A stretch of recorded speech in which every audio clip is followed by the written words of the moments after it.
First, let's get to know the band. Introduce yourself. Jerry only, bass. Yeah. Slim Whitman, idiot.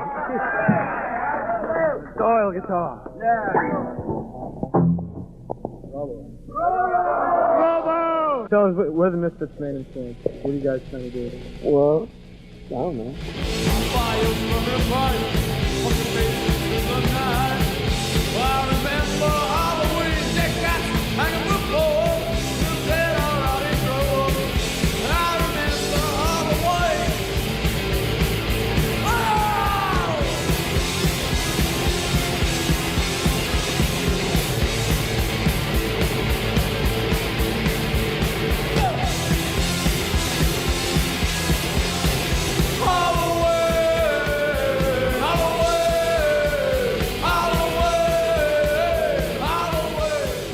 The Misfits have such a strange legacy, don't they?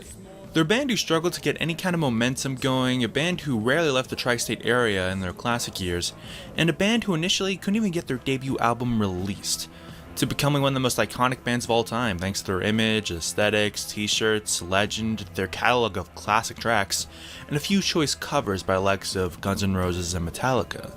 The band's original lineup can play arenas and stadiums the world over, and for a band who never even had an album go gold, or even tinfoil for that fact, and a band who never even sniffed the charts until the 90s is amazing. Sure, it's easy to write them off by saying it's all thanks to their logo and iconography, but people aren't paying hand over fist for all these shows just to see a logo flash up on screen. They're paying these ridiculous prices they're charging to see these songs be played by most of the guys who originally wrote and recorded them. The guys who likely influenced a lot of your favorite bands.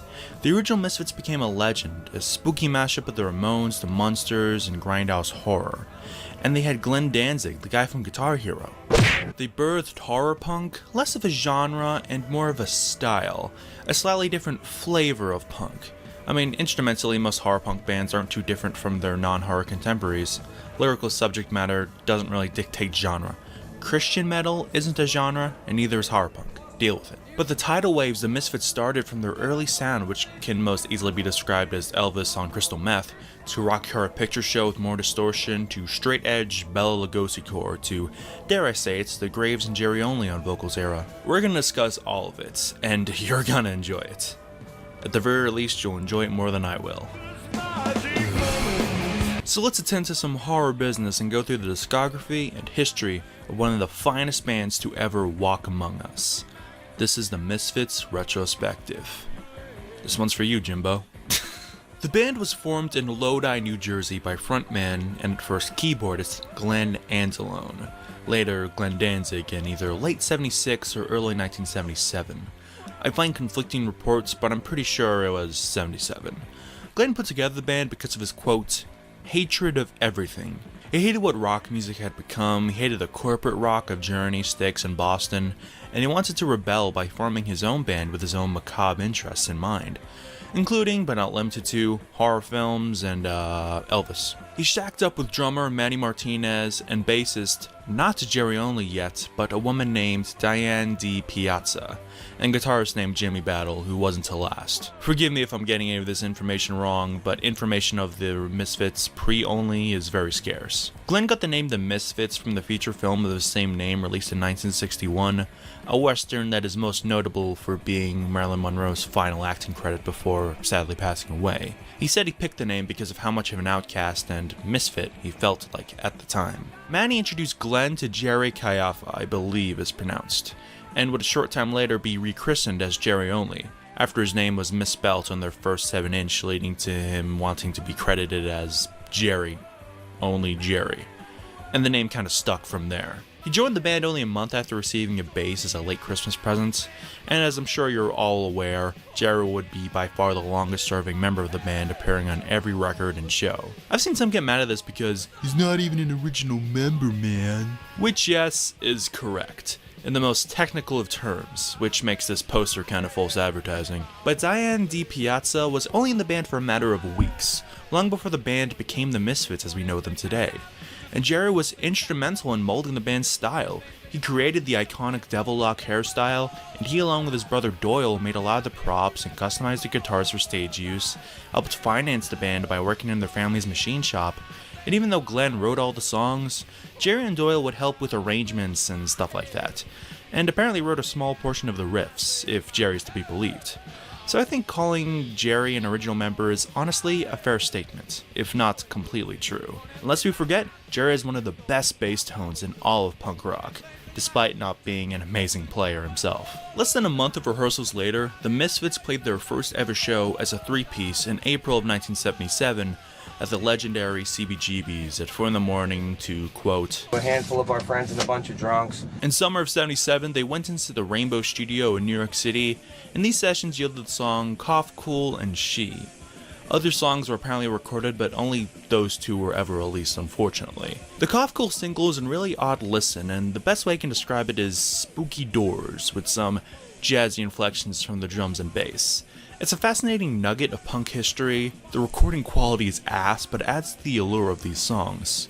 They're like some oddity record you'll find in your grandma's attic.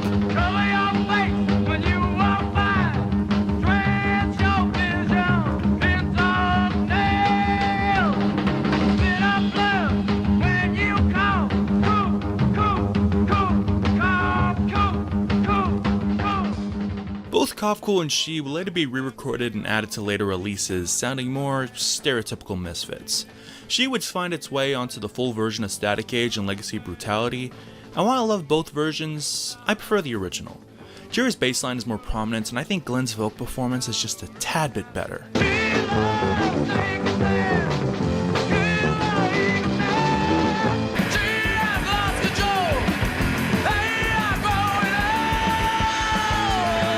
And another version of Cough Cool appeared on Collection 2, and it sounds more Samhain than Misfits. And it's only Glenn as he used a drum machine and re-recorded everything else himself, and added guitar. We'll talk more of this later. After seeing bands like the Ramones and Blondie get attention, Jerry and Glenn realized that they probably needed a guitar player and should ditch the keys. They recruited Frank Licata, later given the name Franche Coma, and the Misfits adopted a more stereotypical punk sound.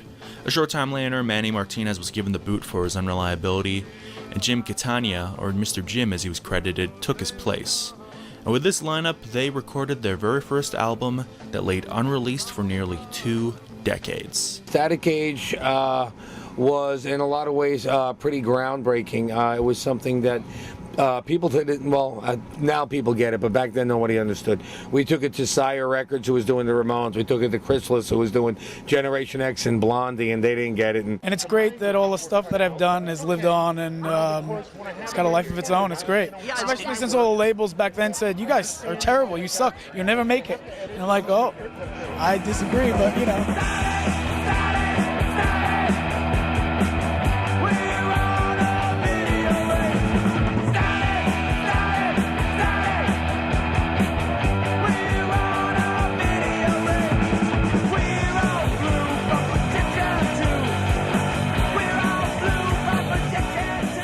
I guess it makes sense for such a strange band like the Misfits to start a video like this with something that technically isn't their debut. Months after Cough Cool was released, Mercury Records released the debut Perry Ubu album, The Modern Dance, on their own Blank Records imprint, not aware that the Blank Records name was already trademarked and was being used by Glenn. So in exchange for the name, Mercury were able to give the Misfits 30 hours of studio time at CI Studios in New York City, and if the label liked what they heard, then they would release the resulting LP. So in early 1978, the band recorded 17 tracks.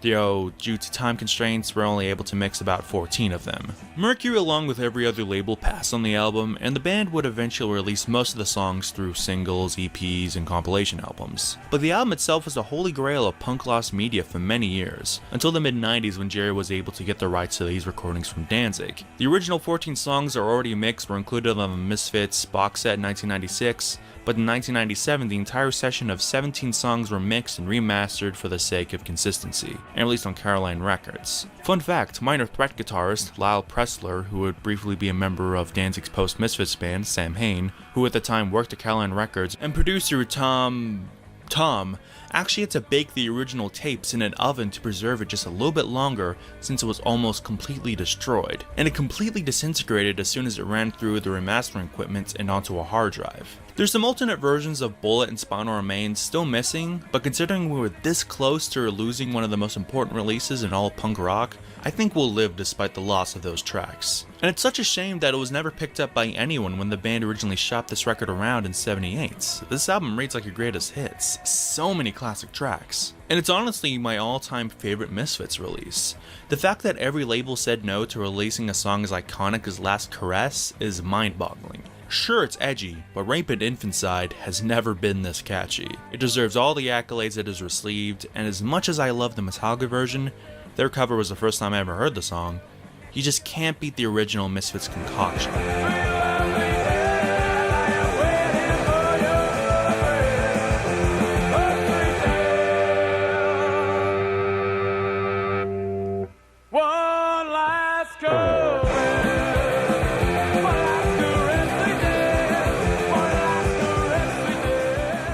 Static Age is kind of hard to classify. It was before the band were balls deep in the horror image and aesthetic, though there's some horror elements in these songs. But I wouldn't be so quick to call it traditional punk since it's a bit more ferocious and there's some odd soundscapes to be found in some tracks. Wikipedia calls it hardcore punk, but I'll just chalk that up to Wikipedia being Wikipedia. The best way I can describe it is really aggressive post-punk. Without pronouncing the basses, it's even louder than the guitar. It's kind of like a heavier Joy Division with a much better singer and a really big interest in the macabre and frankly disgusting. I could easily see Ian Curtis take a crack at some songs like Come Back, which I used to not like as much due to it being long and slow and it went for a gloomy mood and vibe instead of giving the listener a hook to latch onto. But after growing up a bit and becoming acquainted with Samhain's outputs, I view this song as a precursor to a lot of what Glenn did later. The lyrics deal with longing and grief, it's easy to view it as a breakup song, and there may be some truth to it, but with the mentions of the Raven and the gloomy nature of the song, I can't help but draw conclusions to the story, The Raven, by Edgar Allan Poe, one of Glenn's all-time favorite authors.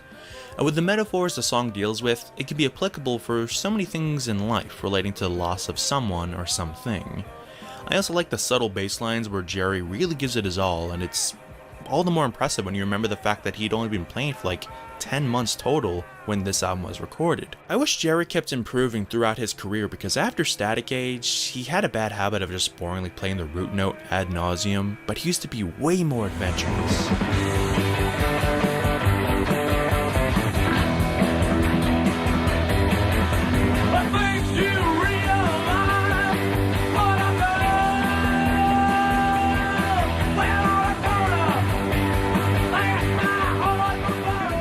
Some fans may be surprised to find that the horror elements that the Misfits are synonymous with aren't very abundant in this album compared to later records.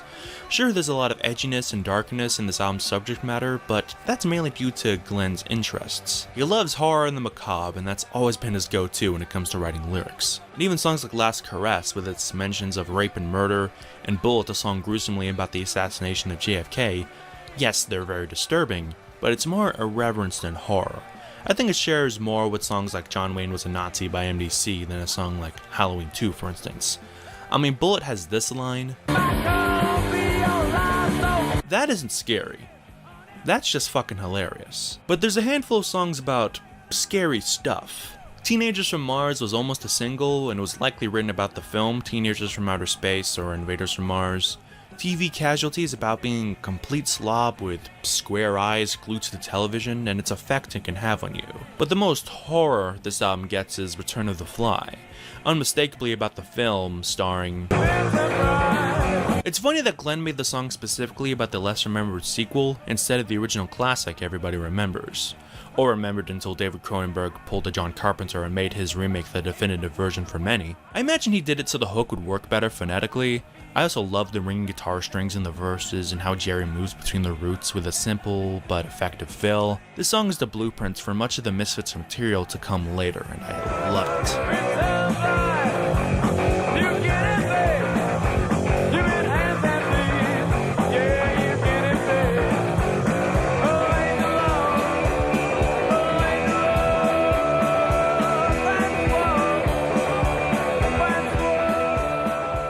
We also have the infectious stomp of We Are 138 before it blasts off into a blistering sci-fi scorcher about the film THX 1138, according to Jerry and later guitarist Bobby Steele. But Glenn later said, They didn't write it, they don't know what it's about violence.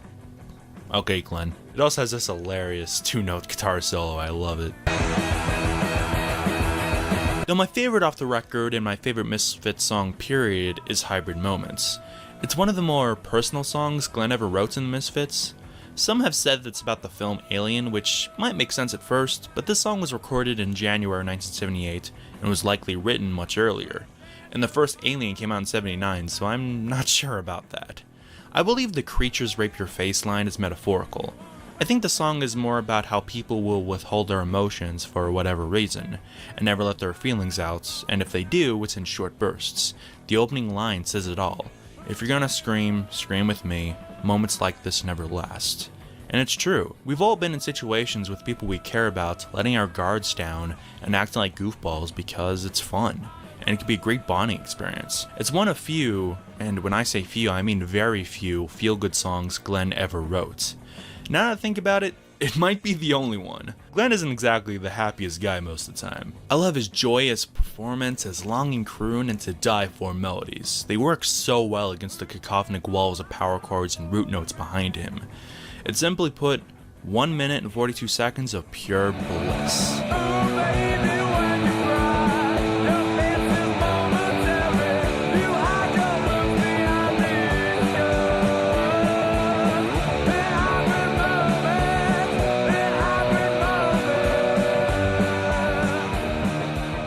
And it ends so well with In the Doorway, a track that features a very human look at Glenn Danzig before he would hide himself behind all the blood and theatrics later on. There's a lot of angst in this song, but he was a young man still. Of course there's some angst. And that's Static Age, still my favorite Misfits album, and it's such a unique listen. And it's one we almost didn't get, not only due to it being scrapped for many years, but if they couldn't form a deal with Mercury for the professional recording time, these songs likely would have eventually been recorded in a shoddy manner like Cough Cool or something. And if they were recorded at all, with their eventual horror makeover, it's likely that a song like Hybrid Moments would have eventually been just shelved. That would have been such a shame. And even though it wasn't released in its entirety until the 90s, it still serves as a landmark for both the Misfits and punk rock as a whole. The band soon after fully adopted the horror look, with skulls and the all-black attire. They changed their logo using the Famous Monsters typeface from those old magazines, and they adopted the Crimson Ghost as their logo, a figure of old serials and films back in the 50s and 60s. And it's still weird how they were able to co-opt these logos and fonts for themselves. The Misfits still own the copyright for their logos, even though they were clearly stolen. But neither owners of the original copyrighted material ever went after them, and since it's been so long, I don't think they ever can now. But I guess it doesn't matter since they look so cool. Jerry invented the classic Devilock hairstyle, which was an end result of him not cutting his hair and combing it over his face into a long tail of hair. Jerry's brother Doyle would later sport a Devilock, much like his brother, and Danzig's Devilock was more influenced by Eddie Munster. Also, by the way, it's gonna take a little while before we get to the next album because there's a lot of singles, EPs, and general history, so by all means, skip here if you want to go straight to Walk Among Us. The band released a Bullet single on their new label, Plan 9, named after the film, Plan 9 from Outer Space. Franche Coma left the band due to his dislike of touring, so Rick Rowley of the band The Victims played in his place for like a month-long tour of Detroit and Canada. And fun fact, The Victims were the only non-Glenn Danzig band ever to be released on Plan 9 Records. Mr. Jim left the band because he didn't like the band's newfound horror image and was replaced by Joey Poole, later renamed Joey Image. And Bobby Steele joined as the permanent replacement for Franche Coma. They went back to CI Studios with the same engineer and producer that they had for Static Age, Dave Achilles, and they recorded a handful of songs that would make their way onto the Beware EP with some Static Age cuts, and the Horror Business single A-Side and B-Side. The title track is an infectious number rumored to be about the killing of Nancy Spungen, the girlfriend of Sex Pistols bassist Sid Vicious. A killing which Sid is more than likely responsible for, though it's likely it's just about the film Psycho. That film also had someone die in a bathroom, much like what happened to Nancy. And fun fact, Jerry's with Sid the night he died, made him his last meal, helped Sid's mother spread the guy's ashes over Nancy's grave, and at one point the Misfits were gonna be Sid's backing band for his solo career, which would have been really odd.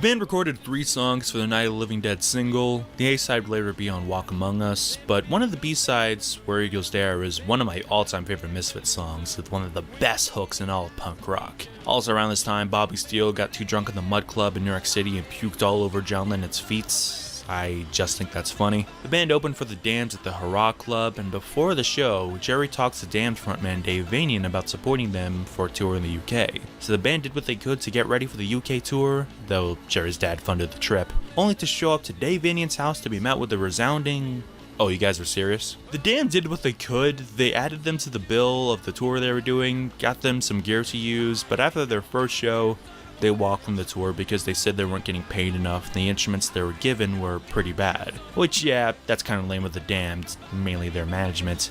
But you'd think they would have gotten a contract set up before showing up unannounced. I don't see how that couldn't have ended poorly. They had some time to kill before they had to head back to the States. During this time, they almost opened for The Clash. Jerry went sightseeing in London.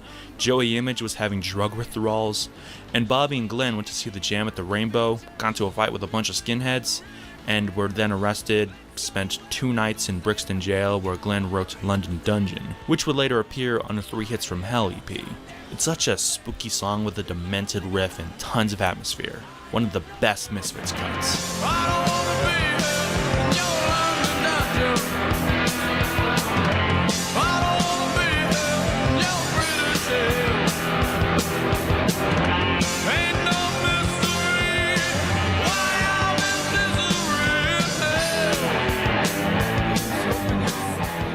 Jerry left the band after returning to the US, unhappy with how their tour turned out, and he would sadly pass away 2 years ago in 2020. Rest in peace. A few months later, he was replaced by Arthur Googie. The band went into MSP Studios to record what would be their first LP, 12 Hits from Hell, though the sessions didn't go as well as they might have hoped. Bobby was barely showing up, and Paul Caiafa, who would later be rechristened as Doyle Wolfgang von Frankenstein, Jerry's brother, was already rehearsing with the band whenever Bobby flicked. And during these sessions, Bobby just didn't come in and told Glenn, "Just have Doyle play my guitar." This infuriated Glenn, and they decided to fire Bobby and have Doyle just outright replace him. But the album never released. 3 of the songs made its way into the 3 Hits from Hell EP I mentioned before, remixed, and the 2 versions of Halloween were on the Halloween single, and many of the songs would be on Walk Among Us. I promise we're almost there. The MSP sessions for the album showed up in the Misfits box set, and Caroline Records almost released the whole 12 Hits from Hell album in 2001 with a new mix with both Doyle and Bobby's guitars in the mix at about an equal level. But Jerry and Glenn put a kibosh on that for hypocritical reasons, which I definitely think is lame. I much prefer the 2001 remixes compared to the versions on the box set. And the original versions of Where Eagles Dare, Night of the Living Dead, Skulls, and Astro Zombies are arguably better than most of the versions most people know. Thankfully, there's bootlegs you can find of the records, so you don't need to be ass-raped by eBay in order to experience it. But then again, if 12 Hits did release, at least when it was originally supposed to, then we probably would have never have gotten the most quintessential Misfits album, Walk Among Us. Only 4,000 words in, but we finally got into the first real album. Fuck. I think one of the reasons record companies are scared of punk, like real punk, hardcore punk, is because that it poses a threat to their authority over the bands and controlling the bands. Yeah, right. You know what I mean? Definitely. If they're worried about controlling the Clash, at least that's what the Clash said in their interviews on ABC, that the record companies are trying to control them. Could you imagine the kind of control they'd try and, exert over a band like us or Black Flag or someone? So I think that's basically the only drawback for punk, because like a lot of people have said, it's really close to heavy metal. It's just the words and maybe the violence that goes along with it. That's not really close to heavy metal.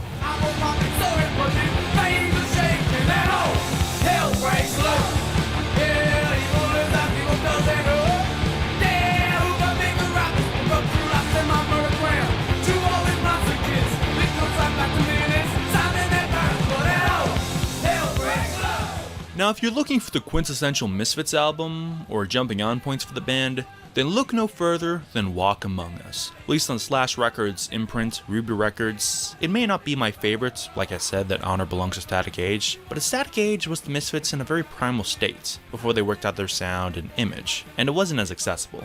Walk Among Us is the Misfits' mission statement, a cacophonic barrage of power punk riffs, evil Elvis vocals that will leave the king himself red-faced, and a lush, rich atmosphere in many tracks. It sounds like what you'd hear walking into one of those haunted mansion attractions, but the cheesy guys in costumes you see trying to scare you are actual ghouls who just want to hang. People may call the Misfits horror punk, but not much of this album is scarier than an episode of Scooby-Doo.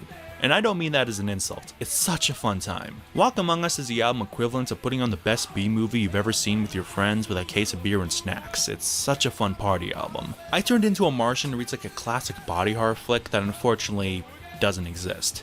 Glenn likely ripped the title from an old Marvel comic, which is funny considering Glenn's open disdain he has, at least nowadays, for Marvel, DC, and mainstream comics. The classic Misfits or Danzig woes are in full effect and has never been as catchy or as well implemented. A lot of people will meme Glenn for his overabundance of woes and yells and yelps or what have you, but damn, in his day he could put so much character into a woe. With no words at all, you somehow understood exactly what he meant every time.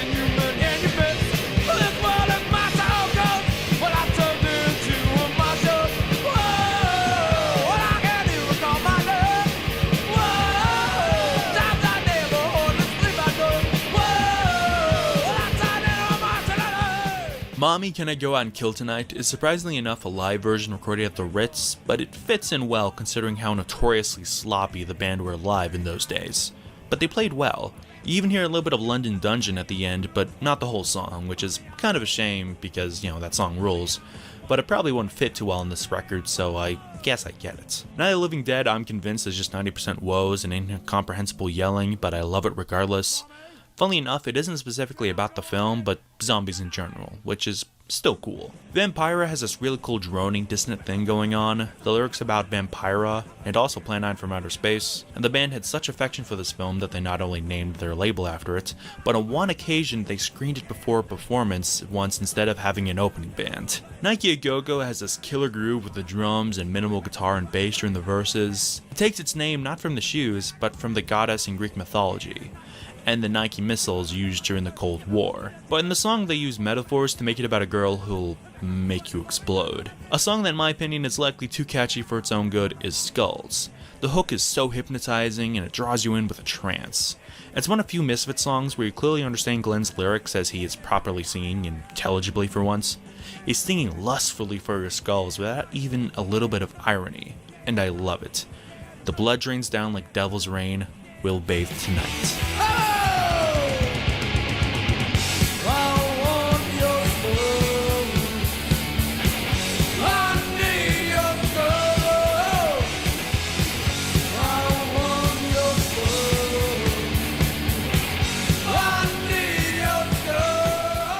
All Hell Breaks Loose is ferocious and sounds like something that could easily be on Earth AD.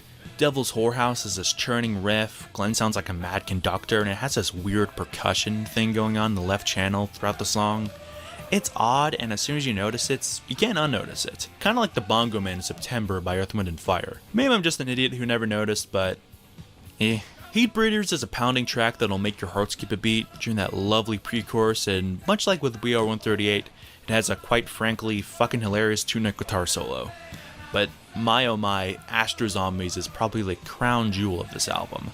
I think if this song was released as a single, and if they made a video for this song like they did for Brain Eaters, then maybe it could have become the band's de facto song, instead of Die Die My Darling, The Last Caress. It's anthemic, and I can imagine it soundtracking the most cheese-tastic B-movie you've ever seen, even though they already cribbed the name from another movie. Glenn's caked in reverb vocals ring through your speakers, the riffs sound triumphant, and there's even some cool little things going on in the background that's easy to miss.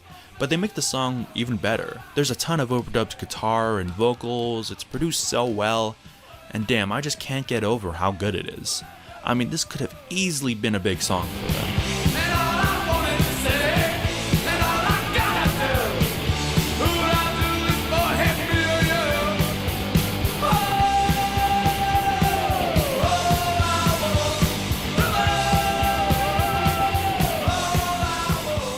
Walk Among Us is an absolute masterpiece and defines the band.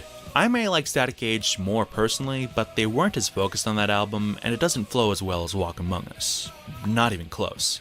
You can tell the band gave this album a lot of love and attention, just to make a statement, and goddamn people listened. The production was fantastic, the songs were amazing, and it influenced a ton of bands in its wake. Sure, Brain Eaters is a little basic, and it's by far my least favorite, but it helps the album feel like a party.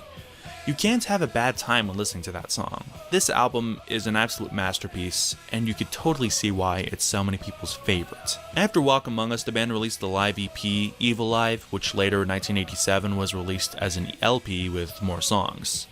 Though unfortunately, the band wasn't to last for much longer.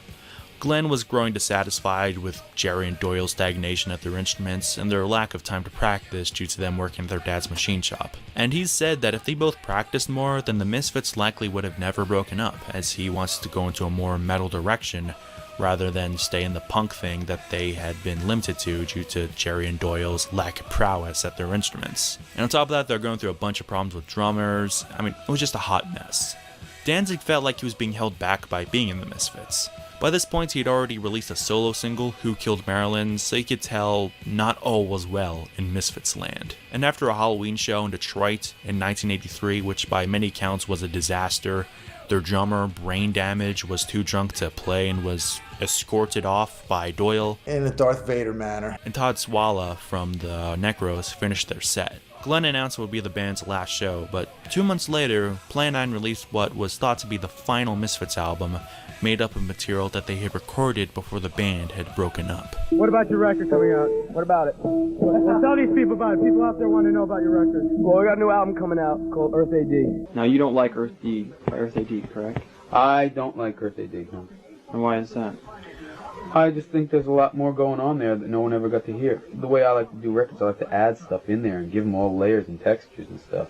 It could have still had their wall of noise stuff, but I would have liked to added some more stuff in there. And also my vocals, I don't like the way Spot records, for my taste, and I don't like the way he records vocals at all. My vocals are too thin and they're kind of buried in everything. I don't like it.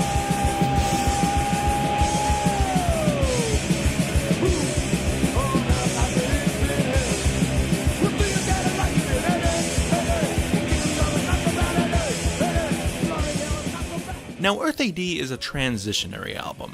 Not so much for the Misfits, but more Glenn Danzig as an artist. At the start of the Misfits' career, punk had only just started, and the Misfits sound was rooted in the artists of the 60s and 50s. But by 1983, punk had changed and many bands were evolving into a faster and even more aggressive direction thanks to bands like Minor Threat, Black Flag, and The Germs. It was called hardcore punk, or as most would call it, simply hardcore. At this time, Glenn was hanging out with Henry Rollins, so it makes sense why the hardcore sound might have rubbed off on him. It also makes sense that it would be the last Misfits album before Glenn went into more metal direction with his later bands. In fact, there were 2 songs on this album that Glenn originally wrote for what would become his new band, Samhain, Blood Feast and Death Comes Ripping. Apparently Glenn used these songs for the Misfits as a last-ditch effort to keep the band together, or they probably just needed more songs to make this an LP and not an EP, let's be real here. Blood Feast has these spooky sounding backing vocals that sound super eerie and like something out of The Exorcist, and Death Comes Ripping is a blistering song that hits you with pounding riff after pounding riff.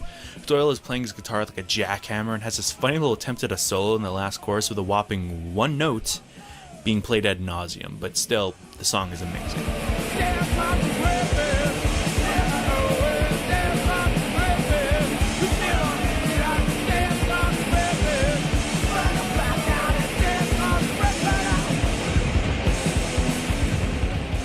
Part of the reason why the Misfits were able to so easily acclimate themselves to the hardcore sound so well was the inclusion of Robo into the band at the suggestion of Henry Rollins, who played with him in Black Flag. Arthur Googie was kicked out during the Walk Among Us tour, apparently in a McDonald's because he wanted another cheeseburger, but the band didn't have the money, and after an argument, he was kicked out, though Doyle has denied this ever happening. I don't know why he left the band, but they did have a fight over a cheeseburger. And it's kind of a shame because Googie is probably my favorite Misfits drummer. He had the right amount of tenacity in his playing without letting the songs be lost because he's going too hard like Robo would sometimes. Don't get me wrong, I love Robo, I just don't think he was too great when playing the more melodic numbers from this band. And Jerry said that Googie was super dedicated to the band and he lived in Queens, worked full-time in construction, and still traveled daily to New Jersey to practice. But he fortunately plays on one song of this album, and what a song. Die, Die, My Darling. It was recorded during the Walk Among Us sessions, but for whatever reason it was never included on the record. And despite it not originally being for this album, it still fits incredibly well as a part of Earth AD. It's another one of the Misfits' really well-known songs, thanks to it being covered by Metallica on their Garage Inc. album. It has this infectious stomp chorus, and it just has too many hooks to count. It also has this weird background noise almost buried in the mix, but it's there and kinda hard to miss once you notice it.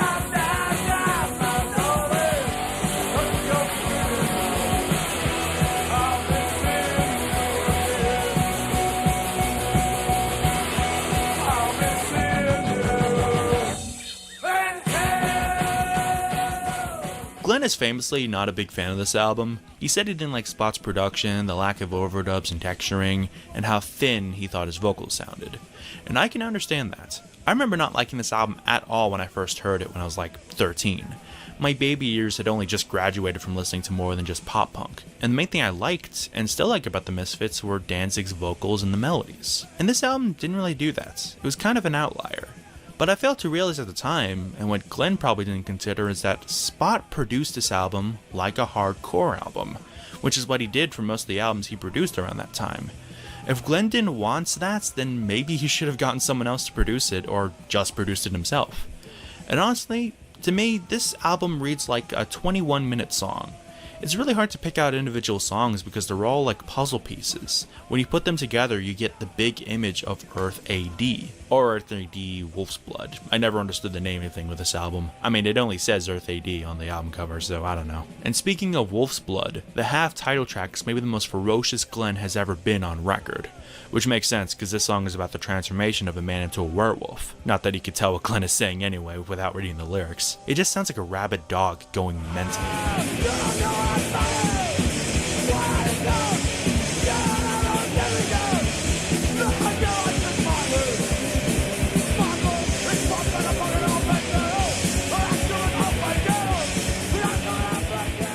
And that was Earth AD. It was a hell of an exclamation mark to end the original Misfits tenure, though it definitely isn't for everyone. It's probably the only time the Misfits were ever actually scary on record. It's a visceral experience, and for many, that's where the Misfits story ends, as they broke up 2 months before this album even released. But in 2016, the impossible happened.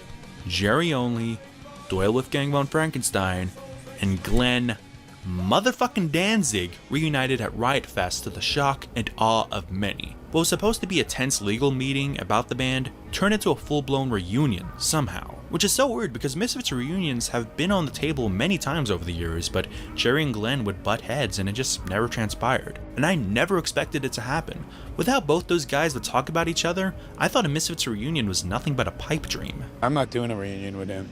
Ever. Yeah, it's not happening. It was something that could never really occur. I mean, you know, the thing is, you got two different philosophies on life, and something that, you know, could have been entertained, but, you know, there's just too much ego and too much, you know, corporation talk involved, and I mean, we're not that, you know. But alas, here we are. With the help of AC Slade of Dope, Murder Dolls, and Joan Jett and the Blackhearts on rhythm guitar, and Dave Lombardo of Slayer on drums, they have played sporadic dates at some huge venues and headlined festivals since 2016. I mean, Alice Cooper is opening for them soon, and they're sounding great. AC and Dave fit in really well, Jerry and Doyle are as good as ever, and Danzig also sounds really good considering his age and the fact that his voice is just simply not what it used to be. It's really cool to see, but on another hand, it's kind of lame because they're only playing a handful of shows each year, only in big markets in the US, and I think like one show in Mexico if I'm remembering correctly. And maybe I'm just greedy, but fuck guys, please do a world tour. You guys have no idea the amount of money I'm willing to spend if you guys come to Australia. I will willingly goatee my bank account for a ticket and not even think twice about it. I mean, fuck, I'll just settle for a new record and a really great pro shot live release. Fuck maintain the legacy. I don't care if it blows. Both Glenn and Jerry have released their fair share of stinkers in their career, and as fun as Doyle's solo band can be, I'll be the first to tell you it's fucking caveman music. The Misfits' legacy at this point is indestructible. Doyle and Jerry seems to be into the idea of new music, but Glenn seems to be the stick in the mud. Jerry told Rolling Stone in 2016, after the first couple reunion shows, "I want us to continue. I know Doyle wants it to continue, I know Glenn wants it to continue, we just have to be big enough people to make it continue." And that's where we're at. Whatever it takes, we're going into our 40th anniversary, so the timing couldn't be any more perfect. Eventually, Doyle's got to write a new album, I've got to write a new album, and Glenn's got to write a new album. So why don't we work together and make the greatest album ever? Now we've got different elements, we've got Doyle playing more of a metal kind of thing, we've got Dave, who we're trying to figure out what the fuck he's doing, and Glenn's got his own thing, and AC fills in good too. And I've got the whole band where it is today. So it's a matter of remolding and using all the different elements that I've got. It gets us a shame that we'll likely never get a new album, and the band will only play a show here or there when they want a paycheck, and Jerry, Doyle, and Danzig would rather just make solo albums at this point. But hey, we still got a fuck ton of great material out of this band while it lasted. They started a revolution that you still see going to this day with bands like Metallica, AFI, My Chemical Romance, and Creeper, all while pumping out classic song after classic song. Hell, even the Grave stuff is better than it probably should have been. Even though you can argue it's not the Misfits, those records still had a lot of great material.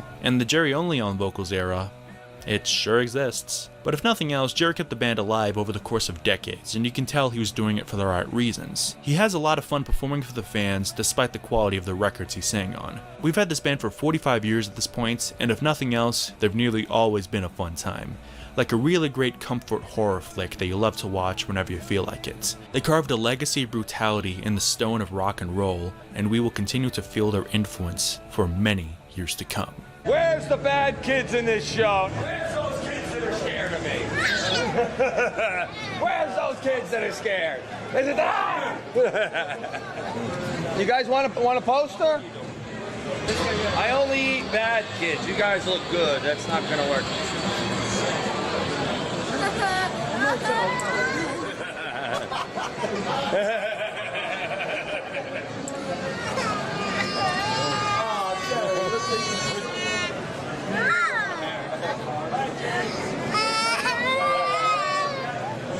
Okay, one. That's one for me. Basically, Samhain is the death of the earth, which you would call winter.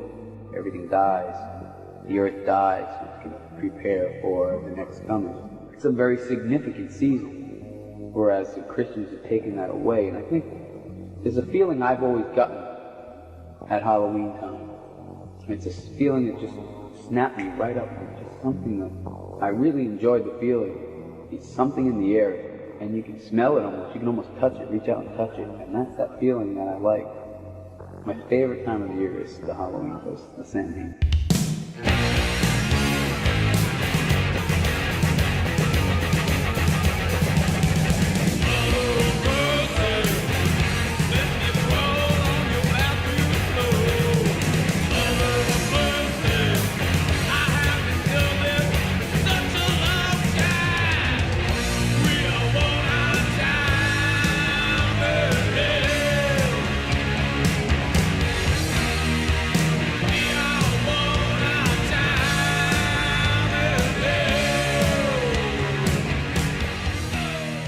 The metamorphosis of an artist is always fascinating to watch. When you're already established and known for something, it's easy to stay with a particular style or genre, and it can be hard to break the mold if you have a new song to sing. And like with Samhain, or Samhain itself, it starts with an end or death.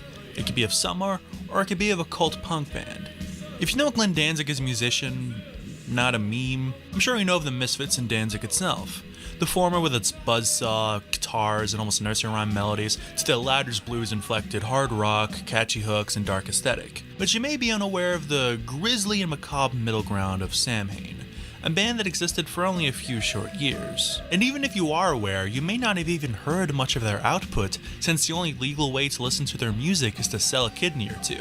Danzig even has a team of people striking everybody uploading Samhain to YouTube. And it's not like he wants to hide Samhain. By all accounts, he's proud of that body of work, as he should be. And he's done a few Samhain reunions as recently as 2014. But with how these albums are treated, you'd think that Glenn keeps the Samhain master tapes locked up in his basement like Sloth from the Goonies. So So, let an introduction take place for the unfamiliar virgin ears and those who walk the night. To quote Glenn himself, now is release. Now is revenge. Now is the pain. You think you've known pain? You've known nothing. This is the Samhain Retrospective. Glenn asked Eric Stellman, aka Eerie Vaughn, to join, and Eerie was no stranger to the Misfits. He was friends with Doyle and went to the same school as those guys did, Lodi High. He took a lot of pictures for the band and was their unofficial photographer, if you will. He was in the band Rosemary's Babies, who were pretty big in the New Jersey scene, and I believe he was even asked to join the Misfits as their drummer. Though after a few rehearsals, Eerie just couldn't really play Glenn's new material on drums, and Glenn suggested that he play bass instead, because he really wanted him in the band, so he made the switch, instead recruiting Steve Zing for drumming duties, who previously played with another horror punk band, Morning Noise, and even The Undead with former Misfits guitarist Bobby Steele for a little while. And with Glenn playing guitar, that was the lineup for the first record. A thrilling three-piece, if you will. In 1984, they unleashed their debut album, Initium, Latin for New Beginning. Samhain, basically, for lack of a better description, is the Misfits with a new name. Where they'd be right now if Jerry had practiced and we grew as we were supposed to. It's Samhain, though. It has its own sound because there's different people in the band and different personalities. Different ideas coming in, too. So, but, basically, song-wise, you know, like The Shift and The How was written in '83. And Archangel I wrote in 1981.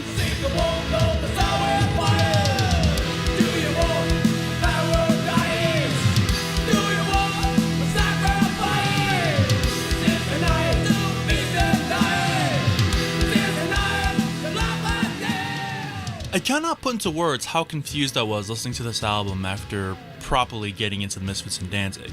Both bands for the most part were quite accessible. Sure, Glenn may have been singing about Satan or wanting to fucking die, but you almost never noticed because he was unintelligible for the most part, and the music itself wasn't too far removed from other punk or metal bands. But from the first track on Initium, you can tell Glenn was taking you on a totally different ride. It's this weird soundscape with Glenn's spoken word that draws you in, even though there's some pretty nasty plosives. Now is the pain! But it's super creepy. It sounds like they come straight from Evil Dead 2. And from the title track of the album, we have the title track of the band. You could call it punk, but it has more in common with a new style getting popular at this time, death rock. It's got the swing to it with what sounds like tribal drums soaked in so much reverb with a bunch of delay to really sell the atmosphere. Glenn was somewhat disappointed with Earth AD because he didn't really get to have much of an atmosphere like he did on prior releases, but he made up for it here, in spades. Also, it's here where we hear a discrepancy because in the song he pronounces Samhain correctly,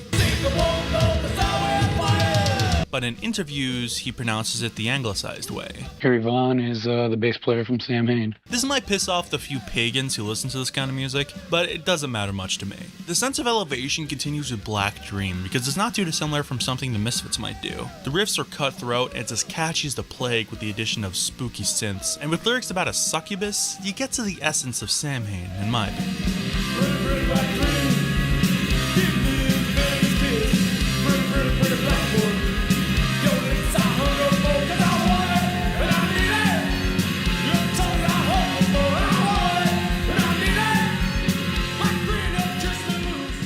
Al Pike from Reagan Youth was in the band for a hot minute, but he couldn't tour because he had a steady 9-to-5, as well as former members of Minor Threat, Lal Pressler, and Brian Baker, but they left because they weren't comfortable with donning all the black and, in Lyle's words, joining the Misfits Mark II. And even though they weren't to last, Lyle played guitar overdubs in a handful of tracks, like the Misfits re-recording, Horror Biz, obviously being horror business. The new version sounds less lighthearted and more apt for the gory subject matter. For those who don't know, it was likely written about the murder of Nancy Spungen, the girlfriend of Sex Pistols bassist Sid Vicious. Most people tend to agree that Sid is more than likely the one who killed her in a heroin-induced stupor, but there's some pushback to this. Some say it was someone else like a robber, a drug dealer, or bit-part actor Rocket's Red Glare. And some say that Sid loved her too much to ever do something like that. Me personally, I'm inclined to use the Occam's razor approach. They fought like cat and dog, the knife that killed her was the knife that Sid owned, and Sid had conflicting stories of the night she died. I don't think he meant to kill her, he definitely wasn't of sound mind while he did it, but we'll never know. The only people who know for sure are dead, so take it as you will. As far as the new version stacks up to the original, I think I like it better.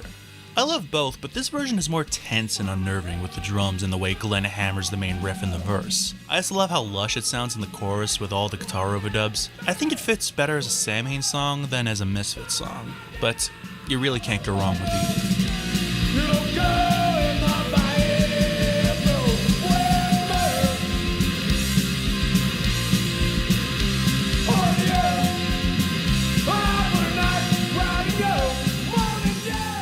My least favorite track is probably All Murder, All Guts, All Fun.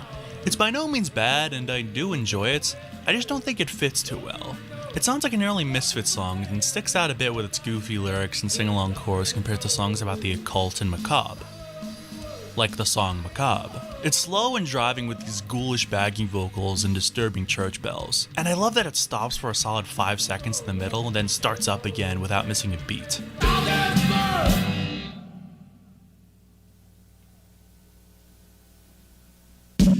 Now my favorite song here is definitely the unforgettable closer, Archangel.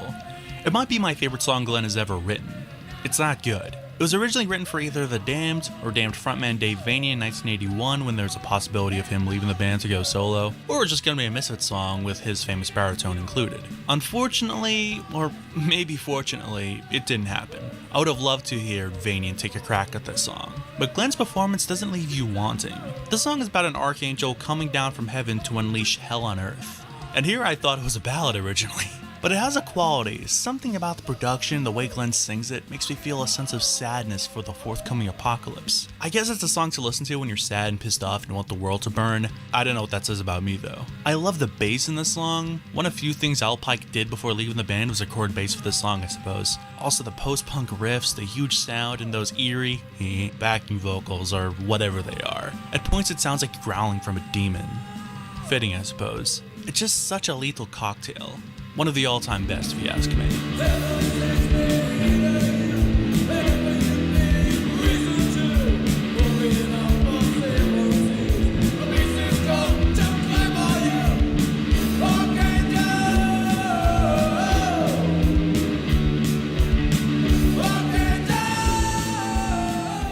So that was Initium. Not even half an hour long, but it's still such a great journey and proved that Glenn Danzig was much more than just the Misfits. I'm not sure if I like it better than albums like Static Age or Walk Among Us, but it's undeniably a step in a new exciting direction. It may not be the Misfits, but it's probably better. After this album came out, Pete Marshall, or Damien as he was often called, also formerly of Morning Noise, joined the band, and their next release was going to, according to Glenn Danzig, showcase the extreme side of Samhain. Now, the name of your latest album is? It's not an album, it's a 12-inch, Okay. 5-song 12-inch. It's called Unholy Passion. It's about fucking. It's the first song I wrote specifically about fucking, like about sex. You guys like to have sex a lot. Well, I do. Enough, yeah. If it's good, not if it's crummy. I Am Misery is about misery as if it was an entity that you could touch and feel, and its whole sole purpose in life is kind of just to fuck you up, just to give you a lot of pain. Glenn. I don't do Sinatra because he's a scum.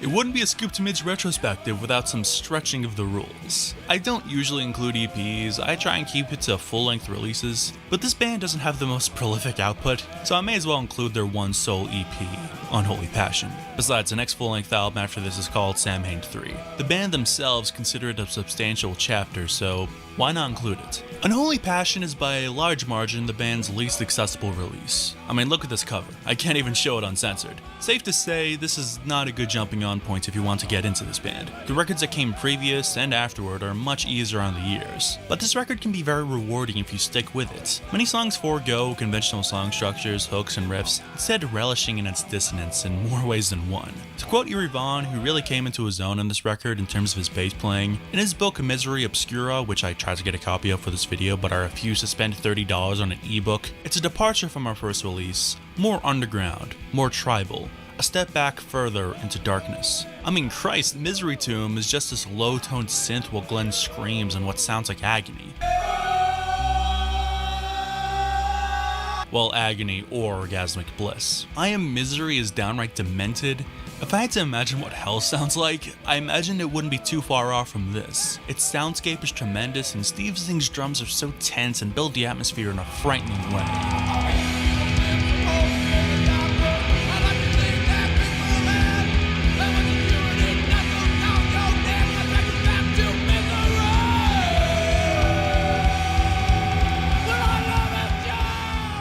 There's another remake of a Misfits song, the Walk Among Us classic All Hell Breaks Loose, instead titled All Hell. It's less cutthroat than the original, slower and creepier. The riffs are played differently and the drums are doing something else entirely.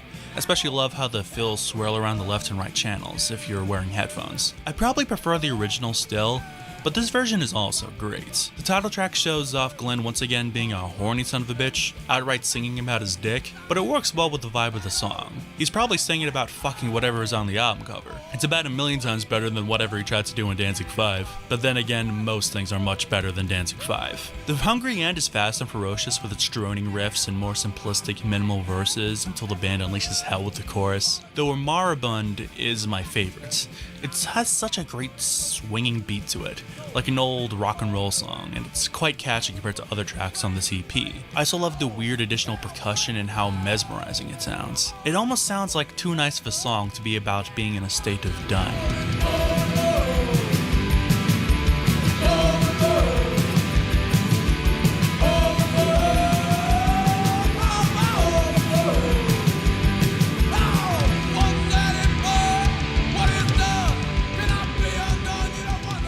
Unfortunately, the version of this EP most readily available has been George Lucas by Glenn, like when he fucked with a lot of Misfits songs in the collection compilations. He recorded additional vocals and completely re-recorded the guitars over Damien's original tracks. I still think it sounds great, I just wish we could more easily listen to the original without having to buy the original vinyl release.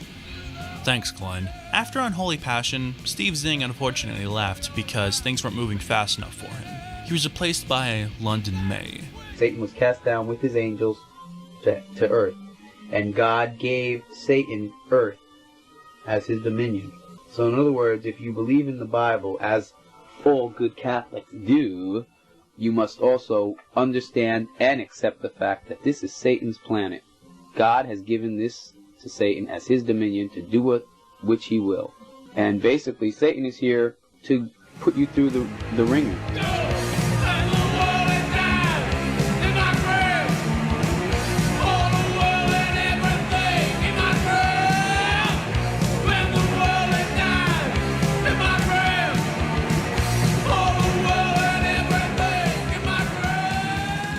November Coming Fire is both the darkest Samhain record and the most accessible. Most of the songs are punchy and give you a hook to latch onto, but there's a slimy layer of ethereal madness over it. I know the auteur label doesn't really apply to music like it does for film, but this album sounds like an auteur-like project for Glenn more than anything else he's ever recorded, including later albums made by the band inspired by his own name. It's got the catchy classic rock-inspired song structures, but with enough doom and gloom to make it a totally different listening experience to anything else Glenn ever did. And it proved influential. According to sources I cannot verify, James Hetfield put this album in his top 10 favorites of all time. But even if it's not true, the Metallica guys still worshipped Samhain. When Guitar Hero Metallica was released, a game I played religiously as a child, they decided to include a song from this very album to it as one of the extra tracks. I use it as the intro for a very good reason, because it's that good. Mother of fucking Mercy. And it's because of this game that Mother of Mercy is now by far Samhain's most popular song, and it's well deserved. The Titanic-sized riff is punishing, and its chorus is so powerful. It simply puts monolithic. We all want our time in hell. We all need our time in hell.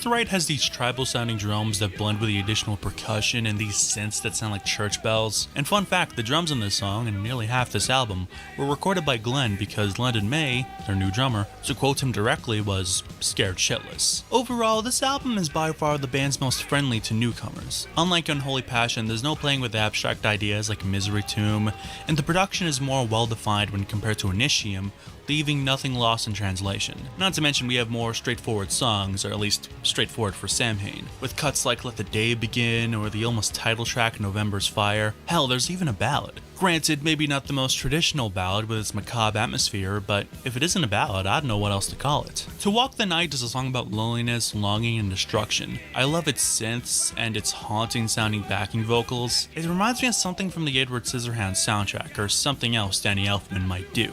I love that in the second verse it goes slightly off time for a second. It makes it feel much more human, and humans aren't perfect. If it was performed perfectly, then it wouldn't have its foreboding sense of dread.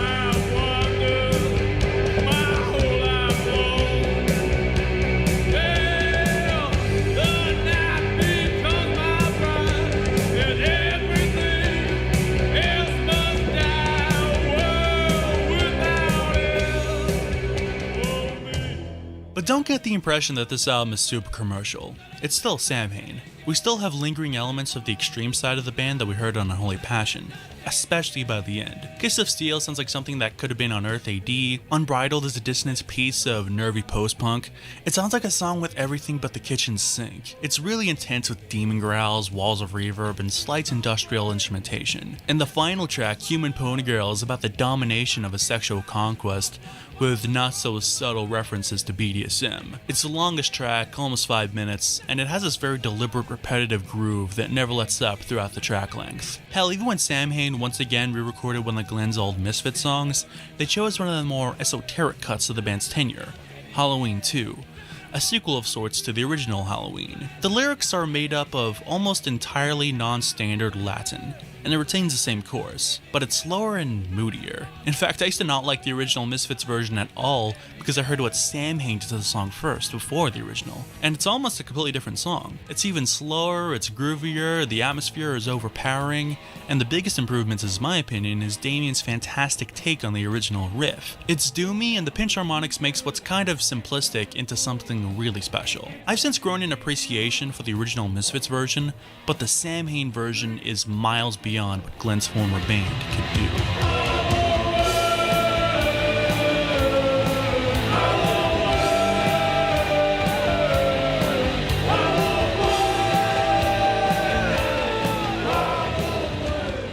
And that's November Coming Fire, by far the best entry point for newcomers and my personal favorite Samhain record. Archangel is still my favorite song, but as an album, November Coming Fire is better in almost every single way for me. You can easily make the argument that it's Glenn's finest hour as an artist. I'm not sure if I agree completely with that sentiment, but I can't really argue either. You could view the band's previous outputs, as good as they were, as steps to something greater, and November Coming Fire is that something greater. Critics at the time called it the maturation of the band. It's still dark and even disturbing at points, but it's a far more focused effort that showcased the superpower that was Samhain. Someone else who thought so was Rick Rubin, who saw Samhain play at the Ritz in New York at the suggestion of Cliff and James from Metallica. Unfortunately, this meant that London and Damien had to leave. The former was replaced by Chuck Biscuit, who previously played in DOA and Black Flag, and the latter was replaced by John Christ, but they weren't Danzig yet. They were still Samhain at this point. In 1987, Rick Rubin was working on the soundtrack of Less Than Zero, an adaptation of the Bret Easton Ellis novel of the same name. The film is fine, I guess. Robert Downey Jr. and James Spader's performances are highlights, but the rest of the cast leaves a lot to be desired, and I found it a bit aimless and melodramatic. I assume the book is far better. The movie did okay at the box office, but its soundtrack did really well. It's an eclectic mix of genres with hair metal, thrash, hard rock, hip-hop, and pop. It featured big hits from LL Cool J, The Bangles, the first release of Public Enemy's Bring the Noise, and on this album, Glenn not only got to write a song with Roy Orbison, the fantastic ballad Life Fades Away, but even got to sing a song for the soundtrack himself. A guy who had been in the music underground for years was suddenly sharing a soundtrack with The Bangles, Aerosmith, LL Cool J, Poison, and Roy Orbison. But the song he contributed was nothing like Glenn had had ever done before or since. Not credited to Samhain or even Danzig, but instead Glenn Danzig and the Power and Fury Orchestra, which was Chuck, John, and a bunch of session musicians because Erie couldn't quite nail the bass parts. The song is aptly titled You and Me, Less Than Zero, and the song itself couldn't be further from Samhain nor the Misfits or Danzig. It legitimately sounds like something Elvis would record. It's got this old school rock and roll vibe, doo-wop inspired melodies, and a vocal performance that the king himself would approve of. I'm not kidding, this may be Glenn's all-time finest performance. I wish he'd done more stuff like this back in the day. I love the dark stuff too, I mean, look at me. But I also adore songs that deal with human emotions in a raw and honest way without Glenn hiding behind theatrics. I cannot stress this enough, this song is one of Glenn's all-time best. Absolute masterpiece.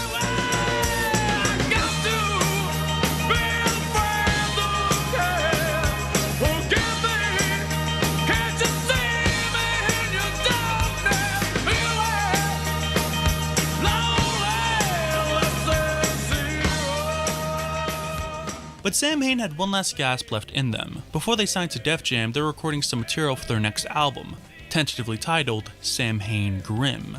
And in 1990, after Glenn was balls deep in his namesake band, he released the last recordings of his former, Final Descent. On your records, Misfits the symbol was a skull. Samhain, the symbol is a skull. What's the fascination with skulls? I just think they look cool. People say to me, well, it's a death symbol. Do you believe in death? I believe in death. Death is part of life. Without death, there is no life. Right. Again, without pain. Are you afraid of death? No, I'm actually kind of looking forward to it.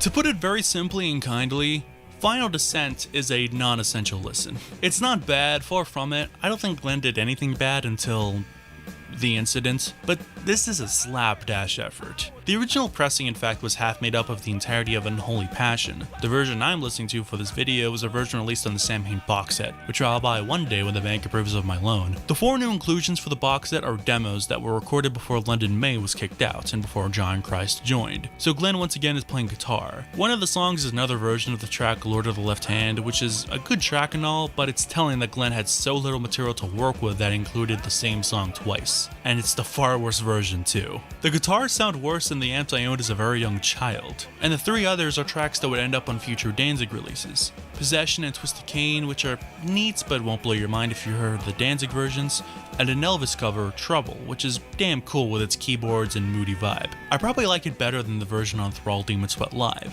It's sloppy, but it strangely works.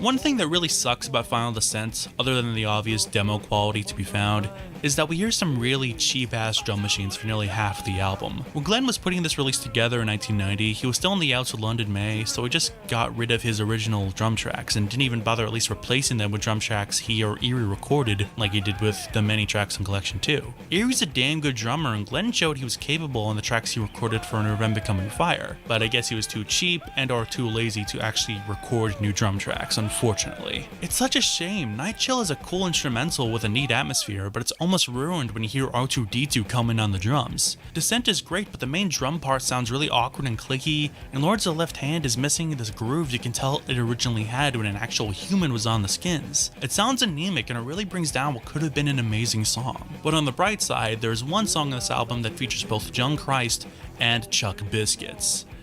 And you might think, okay, this is just a Danzig song then. And it was. Erie Vaughn said that the song Death in Its Arms was recorded during the Danzig II sessions. And let me tell you, after hearing that shitty ass drum machine, hearing Chuck Biscuits do his thing is like a fresh drink of water after walking through the desert for days. I don't know if it was originally a Samhain song that they decided to record for Final Descent, or if it was a Danzig song that they decided didn't fit on Lucifuge. But I'm glad they put it here. It does have a Samhain spirit to it, and it wouldn't have fit on Danzig II. It's not the most mind-blowing song of all time, but it has a killer groove, and you can't argue with the riffs of John Christ.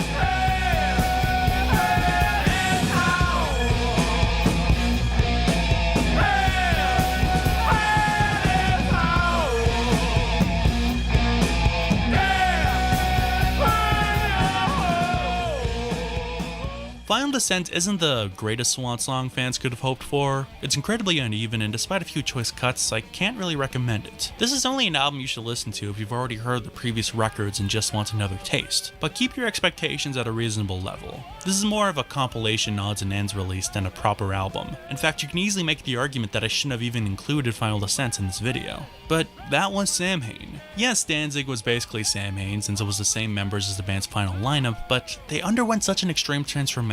There's been a handful of Samhain reunions, but it's only Glenn, Steve Zing, and London May switching out between bass and drums with whatever guitar player is playing with Danzig, with whatever guitar player is playing with Danzig at the time. Damien declined to return at least for the first reunion in 1999 because he was touring with Iggy Pop, and Eerie still had bad blood with Glenn after the Danzig debacle and told Steve Zing to go fuck himself when he asked him if he wanted to come back. I say this, but I'd still go in a heartbeat if I had the opportunity to see them play live. But it's not quite Samhain, let's be real here. But a really cool thing came about because of the partial reunion, with a supergroup, Son of Sam. Todd Youth, who played guitar in the 1999 tour, got inspired to write a bunch of Samhain-esque songs, and he got Steve and London to play bass and drums, respectively. And after seeing the band AFI open up for Samhain on the previous tour, he was able to get Davey Havok to write lyrics and sing on it. Even Glenn guested on a couple tracks playing guitar and keyboards. I wish Todd could have gotten Glenn to actually sing a song or two. No disrespect to Davey, I mean, he did great, but it still would have been really cool to see Glenn lay down some vocals. But Davey was an interesting choice. Early AFI was heavily inspired by Glenn's music. Just listen to the All Hallows EP, especially their cover of the Misfits' Halloween, one of the best Misfits covers if you ask me. It's a bit weird because Davey's a tenor compared to Glenn's baritone, but it does work. Don't go expecting it to sound exactly like Samhain, because it doesn't. Son of Sam have their own tricks up their sleeve. It's a shame that the band didn't end up doing much more other than recording this one album, Songs from the Earth. It came out in 2001, right when AFI was getting a lot of attention, and Davey didn't really have the time to devote to such a niche and slightly esoteric side project when his main band was about to be signed to a major label. Son of Sam made one more album in 2007, but without Havok, and I won't lie, without him, Son of Sam loses a lot of its appeal. But that would be it for the band. They never recorded after that, and Todd Youth would pass away in 2018. Rest in peace. But Songs on the Earth is still a really fun time.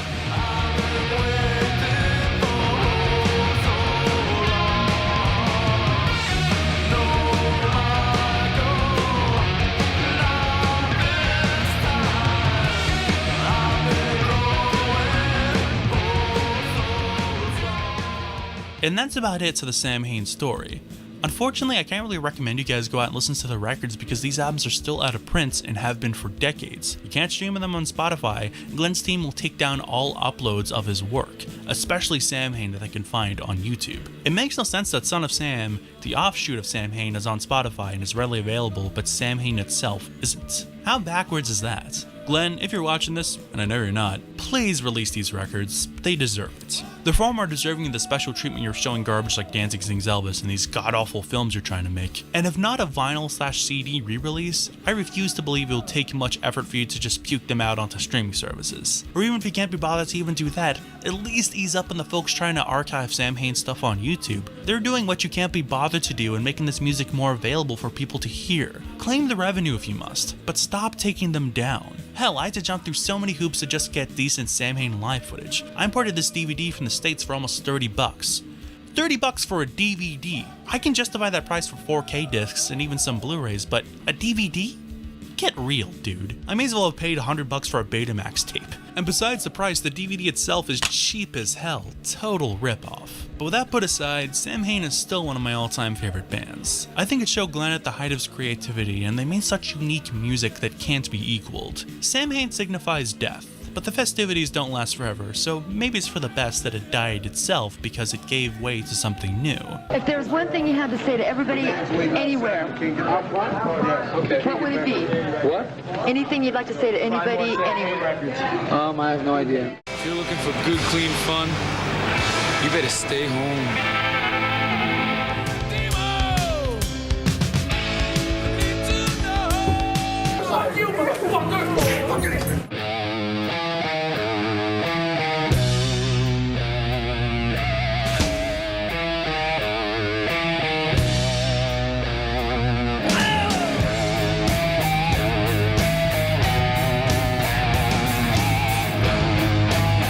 Until you call on the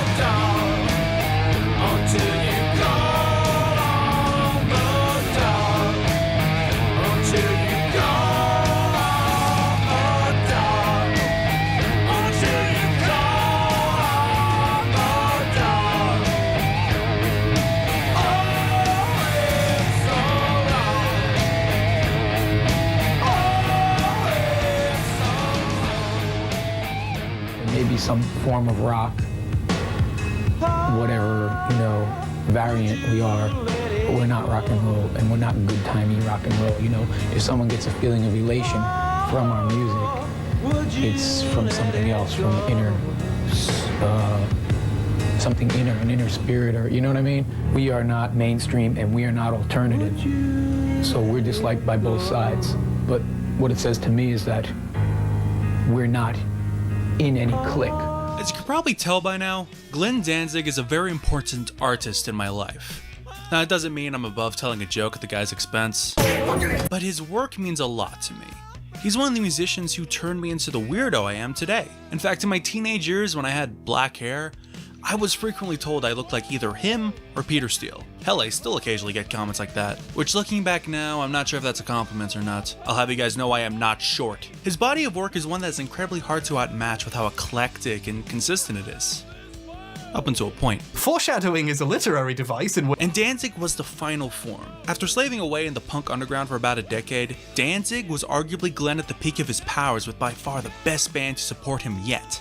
A metal monolith. This is the Danzig Retrospective. In 1986, the already legendary producer / record executive Rick Rubin saw Samhain at the Ritz at the suggestion of the guys from Metallica and liked Glenn a whole lot, but not so much the rest of the band. He wanted to dump them and form a supergroup with Glenn as the frontman. He got Glenn to dump drummer London May and guitarist Pete Damian Marshall, but Erie stayed. He says in his book, Miseria Obscura, I'm sure Rick figured out I'd be gone soon enough anyway, but at this point, I wasn't scared of losing my spot on bass. After all, Glenn and I formed this band, and it was he and I versus the world. John Christ joined on lead guitar, a total metalhead all about Maiden, Sabbath, Priest, you name it. He could wail and conjure up riffs like nobody's business. Seriously, John Christ is one of the unsung guitar heroes of his era, and despite making a good impression on everybody else, Glenn thought he was too metal, and he was still a punk at heart. But eventually, he saw the light. Probably after John proved his loyalty by sending answering machine messages of him playing guitar over and over again. He wouldn't call me back.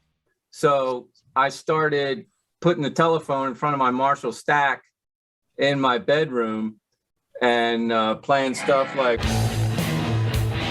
For drums, it was between either Filthy Phil of Motorhead fame or Chuck Biscuits, a god in the hardcore punk scene by that point. According to Erie's book, Rick Rubin called Chuck and said, "This is Rick Rubin. I'm sitting here with Glenn Danzig, who's putting together a new band. What would it take for you to join?" To which Chuck responded, "A plane ticket." And without even an audition, the final piece of the original Danzig band was found. And Chuck is one of my all-time favorite drummers. He had this tiny kit, but the sound he got was huge, groovy, and expansive. A love child of rat scabies from the Damned, John Bonham, Bill Ward, Stuart Copeland, and Animal from the Muppets. Painfully underrated. The man was a beast. When you watched him play, it was just sweat and sawdust flying off the kit. Every snare drum hit, he did a rim shot. So he was hitting the stick on the rim of the snare at the same time he's hitting the head. In 1987, the band Sans Erie recorded a song for the film Less Than Zero, which is amazing in my opinion and definitely worth a listen. And Rick convinced Glenn to change the name from Samhain to Danzig, so never had to worry about, people leaving or changing the name ever again. When Glenn and Rick told the rest of the band that the name was changing to Glenn's last name, Erie said, without hesitation, "Oh, just like Bon Jovi." Yeah, I believe in God. I don't believe in God as some old guy with a beard or anything like that, but as a power, yeah. If you believe in God, you believe in Satan. It doesn't necessarily mean you worship Satan. Satan's probably one of the most misunderstood characters in the Bible or in Christian religion. God's most beloved angel. His original right-hand man. Well, I haven't really got that much flack yet, but if they want to fight, it's about me. Probably know more about organized religion than they do. Probably know more about their histories and what they really should be all about than they do. So, if they want to fight, come on.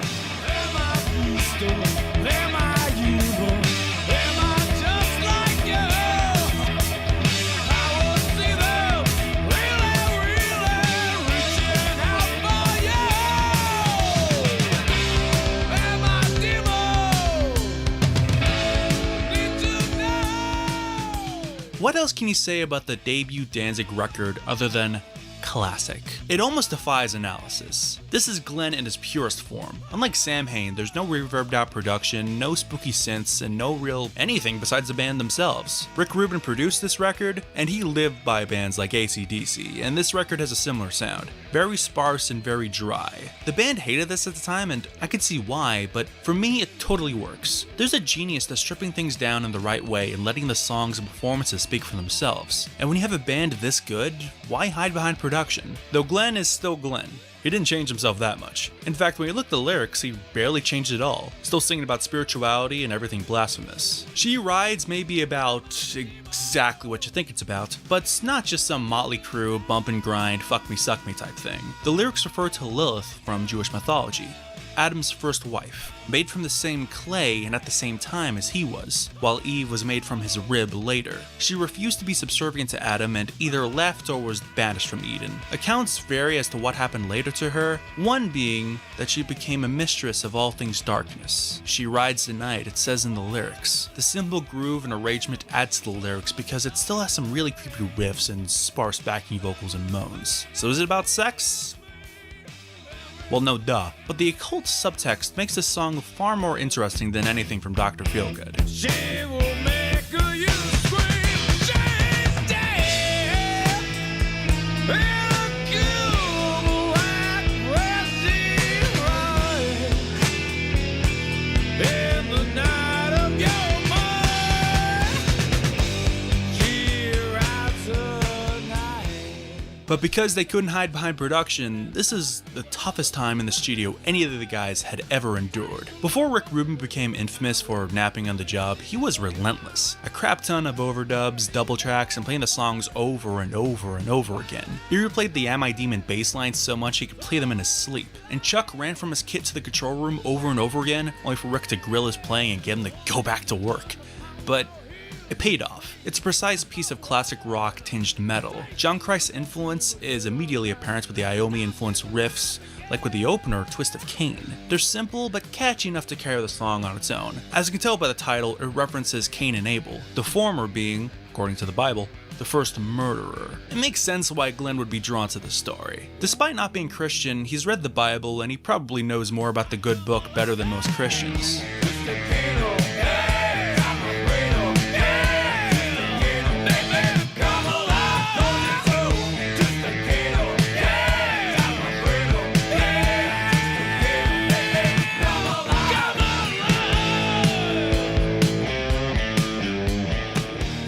And fun fact, Twist of Cain and Possession were both not only demoed for the fourth full-length Samhain album, but were eventually released on the box set version of Final Ascent, and they both also feature backing vocals by one James Hetfield. The classic 70s rock influence is felt on the band's superb cover of The Hunter, originally by Albert King. Am I Demon is incredibly Sabbath-inspired, somewhat aping Children of the Grave. Arguably it's a downright ripoff, but Black Sabbath wrote the playbook, and if you're going to rip somebody off, you may as well rip off the best. Besides, Sabbath, as much as I love them, could never get onto Glenn's level in terms of blasphemy, so you can't act as if they didn't add anything. My favorite track off the record is Soul on Fire, one of my favorite Danzig songs, period. It's one of few cuts on this record to include additional instrumentation with some horns and what sounds like a slide banjo or something. I have no idea what that instrument is or if it's backing vocals, but it sounds killer. And the lyrics for the song must be older because it references the Samhain or Samhain of Glenn's soul, but it's a cool way to use the imagery of the Celtic celebration, relating it to one's own self. And the Samhain of your soul could mean you're close to the spiritual world and the occult, but it could also be analogous to just the human condition.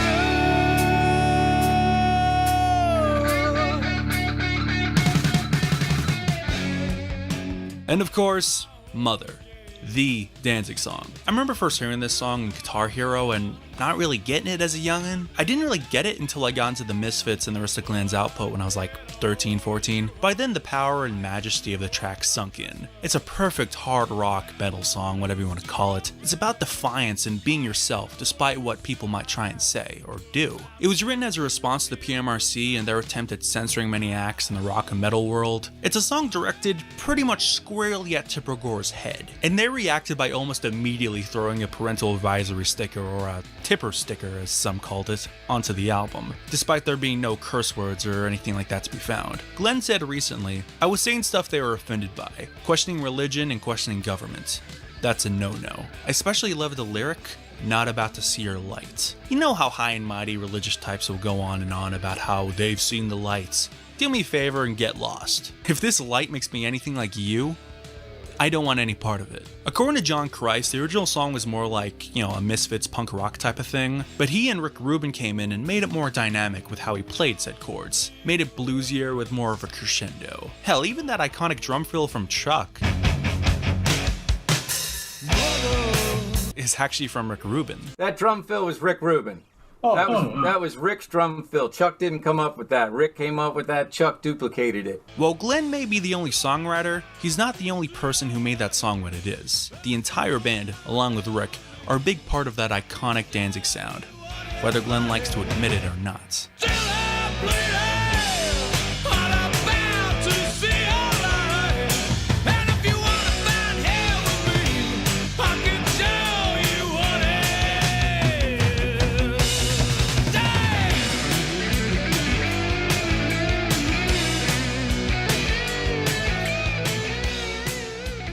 And that's a debut Danzig record. Just classic metal for all to hear. But it didn't exactly set the world on fire, despite setting my soul on fire. Hell, Mother wouldn't actually become a hit until 5 years later, but we'll get there, don't worry. And the band themselves didn't like the bone dry production at all, though John has since come around to it in recent years. But regardless, the band had an all-time classic as their debut record, so how do you top that? Basically, my rules are, there are no rules. Whatever you want to do is great, as long as you stay within the framework you set, and that your fans, also are used to, you know what I mean? That whole thing. I think if you want to explore all these areas, it's all right to do so, as long as you keep it hard and, not soft. There is a very tense blues song on the new record. It's very tense. It's not like a sit-down happy blues song. I don't write sit-down happy blues songs even when I do.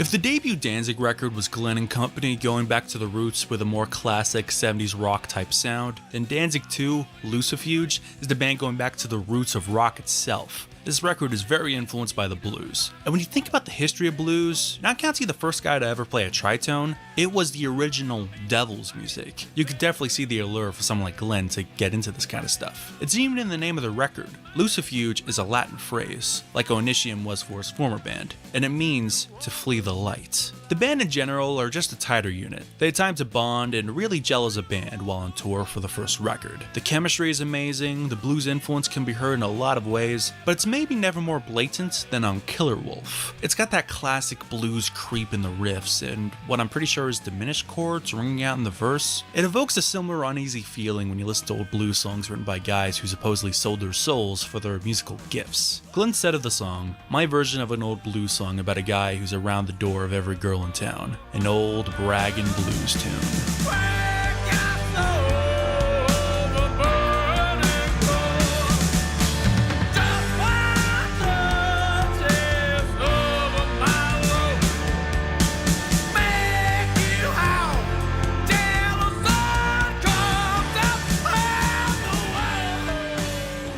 Snakes of Christ is about the teachings of Christ and how they've been perverted by the Catholics and Baptists, and that worshiping this version of Jesus Christ is maybe as bad as worshiping Satan. And when you see the hate some Christians spew out in the name of their God, it makes a lot of sense. Ain't no hate like Christian love, am I right? It has this amazing, catchy main riff that Glenn has said is reminiscent of Sex Type Thing by SDP.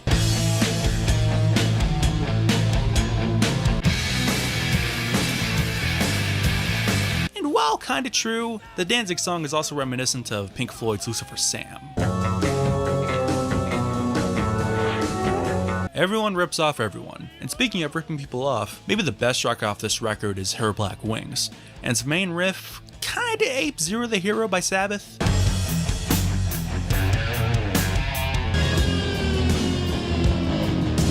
Aria was asked about it, and he just said, dude, it's all Black Sabbath. And not for nothing, but goddamn, what a monster of a track. Glenn describes writing it as laborious and tedious, and you can see why. There's a lot of moving parts and atmosphere. The arrangements aren't as stripped down as they were in the debut. Glenn said it's lyrically about, and I quote, a woman to the 10th power. A little vague, but I think he means a sort of deified version of a woman. Some sort of abstraction of a female that appeals to Glenn.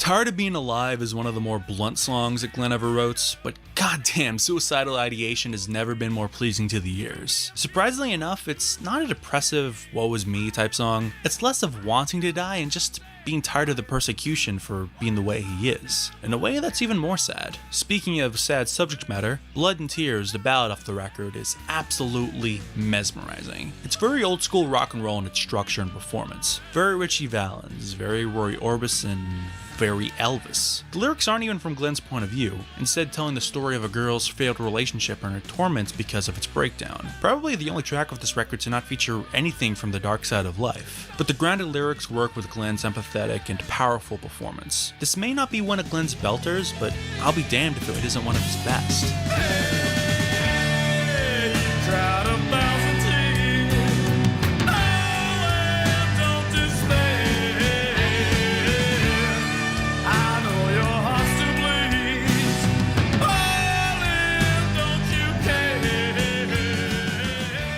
And that's Danzig II. Fucking classic record. Masterpiece. It's everything the debut is, but just a little bit more. More laid production, more blasphemous lyrics, and more Danzig in general. This record is more of a classic Danzig spirit and vibe, in my opinion. So let's see if they can continue this momentum. I think the bands in the 60s that may have done maybe pop records, it really wasn't a pop market then. It was just different styles of bands, and they genuinely, liked that style of music they were doing. It wasn't for a money profit thing, and I think radio, especially in America, was more open to different stuff than it is now. A lot of people just do things to make money and get a quick buck and get out. I hate that stuff. To me, that's not music. There's the packaging side, the merchandising side that you find to be... No, the insincerity. That's what I hate. How do you retain yours? By not playing that game.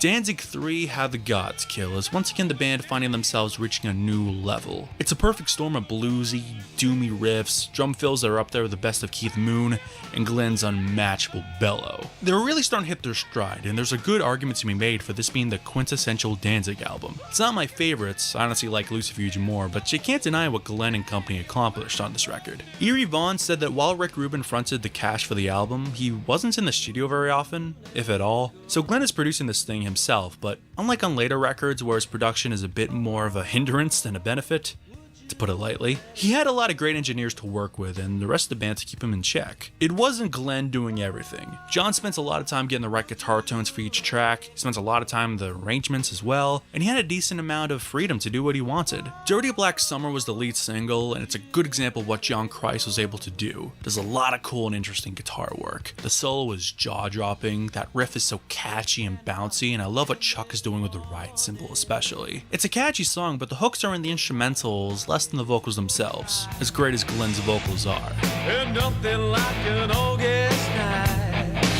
fetching you loving. I got a dirty black summer. Yeah, my dirty black summer. Yeah, give me black summer.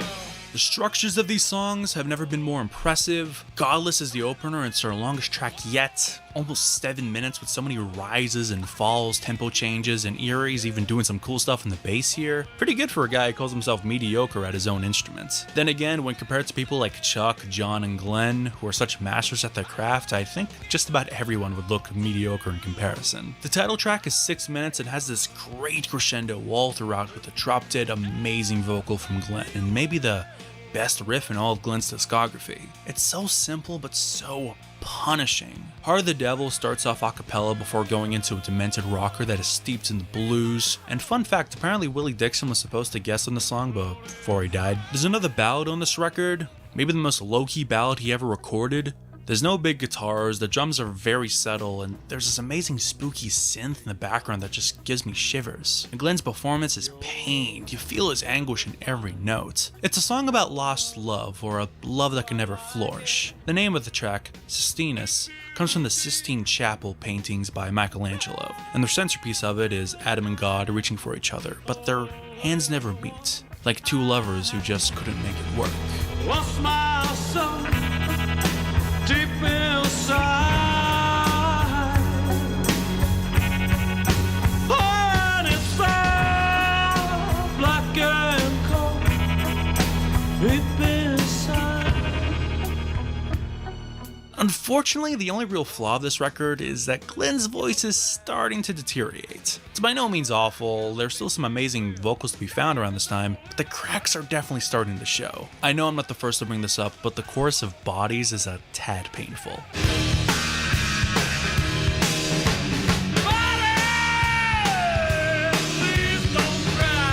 I can't say I'm a huge fan of the Muppet impersonation Glenn's added to his repertoire, but it's fine, at least for now. We'll come back to this in a few records. The closing track, When the Dying Calls, has a swirling riff, and the little flourishes of guitar all throughout are great. It's tracks like this where John really got to leave his stamp on Danzig, totally changing the vibe of the song by just adding some overdubbed notes here or there. I'd like to see Tommy Victor do something like this on the next Danzig record, that's for sure. As if Glenn would ever let him. There's even this great 5-second pause like they did on Macabre from Initium. And if I lose, I don't mind.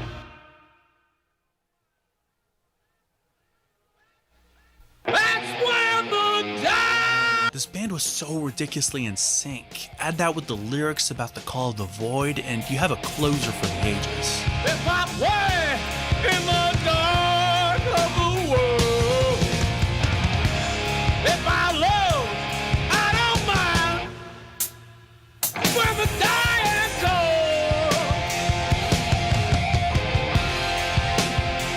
where the dying go. And that was How the Gods Killed. Maybe the definitive Danzig record. Again, it's not my favorite, but it has all the pieces and is arguably the best place for most new fans to go to if they want to be acquainted with the delectable world of Danzig. But before we go on to the next record, there's some housekeeping. Later in 1992, Glenn released a Black Aria. Not a Danzig album, it's a solo effort made up of material that Glenn had been writing and recording on and off since 1987, I believe. It's a very dark classical or dungeon synth record. The first 6 tracks take influence from the story of Paradise Lost and Lucifer's exile from heaven, while the final 3 tracks are influenced and named after Celtic mythological creatures, since Glenn was still in Samhain at the time of writing a lot of this stuff. It's a great piece of classical for people who don't normally listen to classical, like myself. It's a great album to listen to in the dark and let its creepy mood and soundscapes tell the story of Satan's fall. Glenn wrote and recorded all the instruments himself, with some female vocals used as another instrument in and of themselves, like in Dirge of Defeat. When that song plays, I honestly find myself feeling sad over fucking Satan. The instrumental is just heartbreaking. The Morrigu in Kun Anun, I believe it's pronounced, were engineered by someone else, so they sound shittier, but they fit the vibes of the songs. It's also a great album to read to. Like, if you're not reading Clive Barker or Lovecraft to an album like this, then you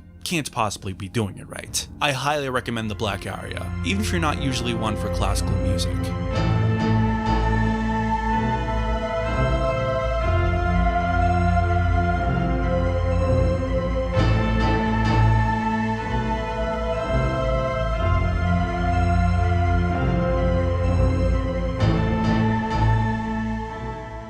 In 1983, the band released the EP Thrall-Demonsweatlive, made up of some studio tracks and some live recordings from the Irving Plaza. The live tracks are good, but I'd rather the studio originals, if I'm being completely honest. And the new studio tracks include a great cover of Elvis Presley's Trouble, The Violet Fire is a mid-tempo jam, and It's Coming Down is classic Danzig with bountiful riffs from John and a video that includes Oh no! It's more than a solid release in my opinion. And the live version of Mother on this EP, or Mother 93 rather, is what finally made the song a hit. Even though Mother 93 specifically is barely live, but it got a lot of play on MTV regardless. Danzig was finally a commercial force, the kind that Rick Rubin signed Glenn for. So let's see if they can follow this up. Let's hope they don't self-sabotage and record the most abrasive record yet. That would be awful. For so many years, people were scared to play our stuff. And all of a sudden they're saying, oh, it's like much ado about nothing. It's like, you know, gee, this isn't that scary. You get some band who just wrote, Satan, Satan, kill, kill, murder, murder, okay? Sure, you know, a kid is gonna love that, okay? But, you know, is there anything there? No, there's nothing there. So what I'd rather do is scratch the surface and delve into it, you know, and, you know, let people decide for themselves. Just for the record, Glenn Danzig does not, according to his publicist, worship the devil. If you call our name, rest assured, dear. See all these things, but people won't dare. I don't mind the praise. By 1994, Glenn Danzig had finally achieved rock star status. It was something that he had no interest in trying to replicate for Danzig IV. Glenn had many times before went into different musical directions, but Danzig IV is very much a response into how he was being perceived. Eerie theorized that he never wants to become too popular or lose his indie cred, and he didn't want to be an MTV rock god. He wants to be Glenn Danzig, and you can hear it on this record. It's even darker, more atmospheric with loose song structures. I feel this is maybe the most personal version of Glenn we've ever heard on record. It's brash, gloomy, uncommercial, and slightly ugly. This record got a lot of pushback from the fan base they'd cultivated throughout the years, and it definitely alienated trendies who hopped on after Mother became a hit. And I'm sorry to disappoint everyone who hates this album, but I will be gushing because this is my favorite Danzig record. I maybe like records like November Coming Fire or Static Cage a bit more, but when it comes to the album sporting Glenn's last name, this is second to none in my opinion. It's so twisted, and you have to give the guys respect for doing something so off the rails when they could have easily just made an album full of mothers and more than likely had success. There's no real singles here. The closest we have is Can't Speak. I mean, it's a ballad, but there's no real chorus, and it's covered in a thick industrial gunk with a lot of distortion on the vocals. This song makes use of a lot of backwards guitars and adds to the uneasy tension, capped it off with lyrics about emotional isolation and introspection, and you have a theme song for desperation. It's hard, I just can't forget it. Go with it cause I'm already dead and gone. Can't try, don't care if I live or die.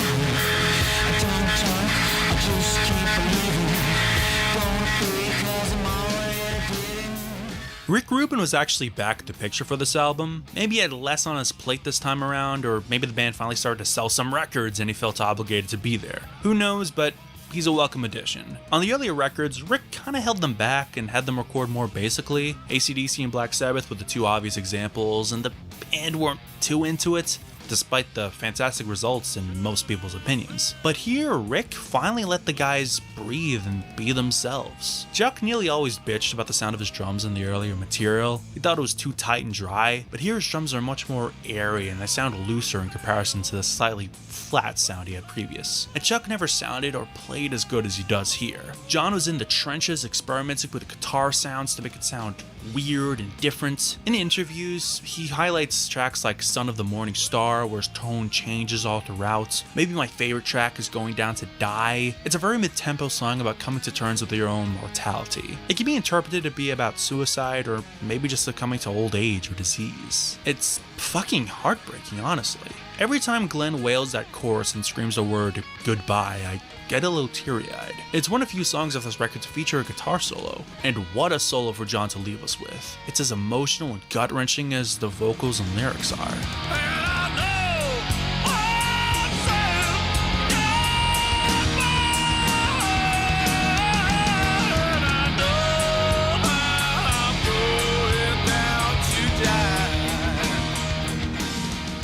Both Erie and John have cited similarities between Danzig IV and Glenn's former band, Samhain, and when you hear the record and compare it to Samhain's output, you can definitely see why. These songs revel in their mood and atmosphere like many Samhain tracks would. A lot of weird sounds and reverb. There may not be any songs about any Celtic deities, but these songs encompass a similar darkness, even on tracks like Sadistical and the hidden track Invocation, which a lot of people hate, but I dig those songs. They may not be highlights, but that's not their purpose. They're weird mood pieces that explore odd soundscapes or eerie Gregorian chants less than they are songs. I could totally see stuff like this being on Unholy Passion, and Stalker's song has this creepy vibe and more. It's one of the scarier cuts Glenn has ever recorded. The lyrics are incredibly disturbing, but it's more than likely about a stalking creature less than a stalking person. But the voyeurism still makes you feel uneasy.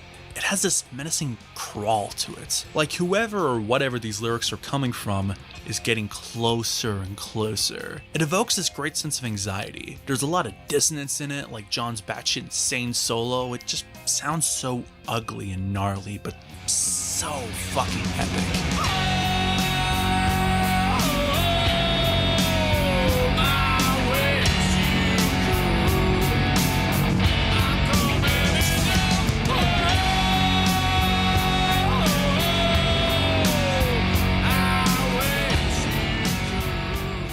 The only unfortunate thing about this album is Glenn's Cookie Monster impressions sometimes jump scaring you.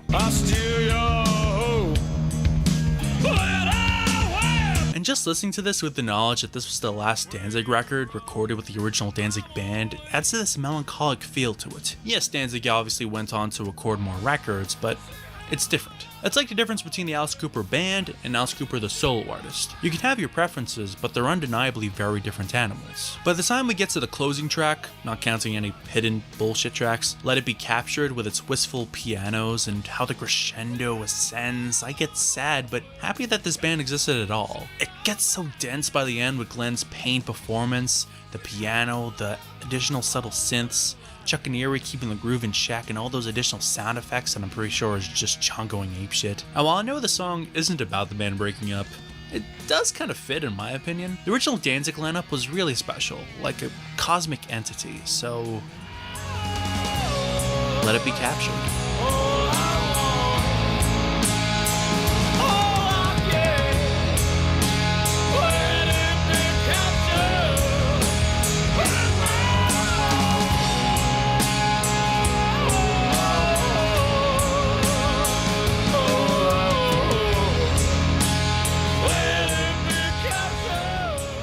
Danzig IV is an uncompromising listen. It's not for everybody, but if it is for you, then it's likely you already worship this record as much as I do. It's dark, twisted, and a fucking masterpiece in every sense of the word. And that's not only Danzig IV, but the original Danzig band. Everybody left for their own reasons. Hell, Chuck left before the album even came out. He was replaced by Joey Castillo. According to Erie's book, he left because they were promises not kept.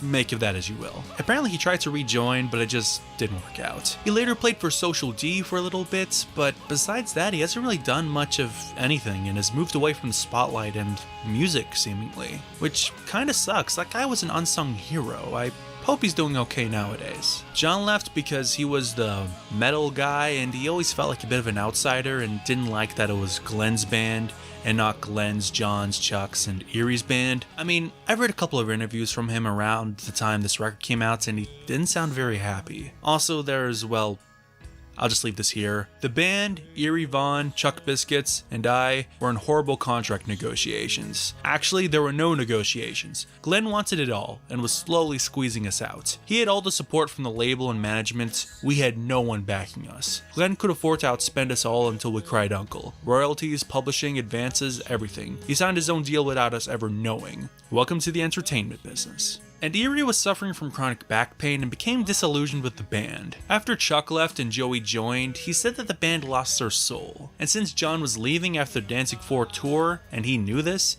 he didn't want to stick around after losing two of his good friends. Erie said of officially quitting in his book, "I called Glenn from Jersey and I said I wasn't into it anymore. It was a hard thing to do, but what made it worse was the fact he didn't even ask me to stay. He didn't bring up the years of friendship or all the good times. He didn't thank me for the loyalty, and instead he just said, 'Call me if you need anything.'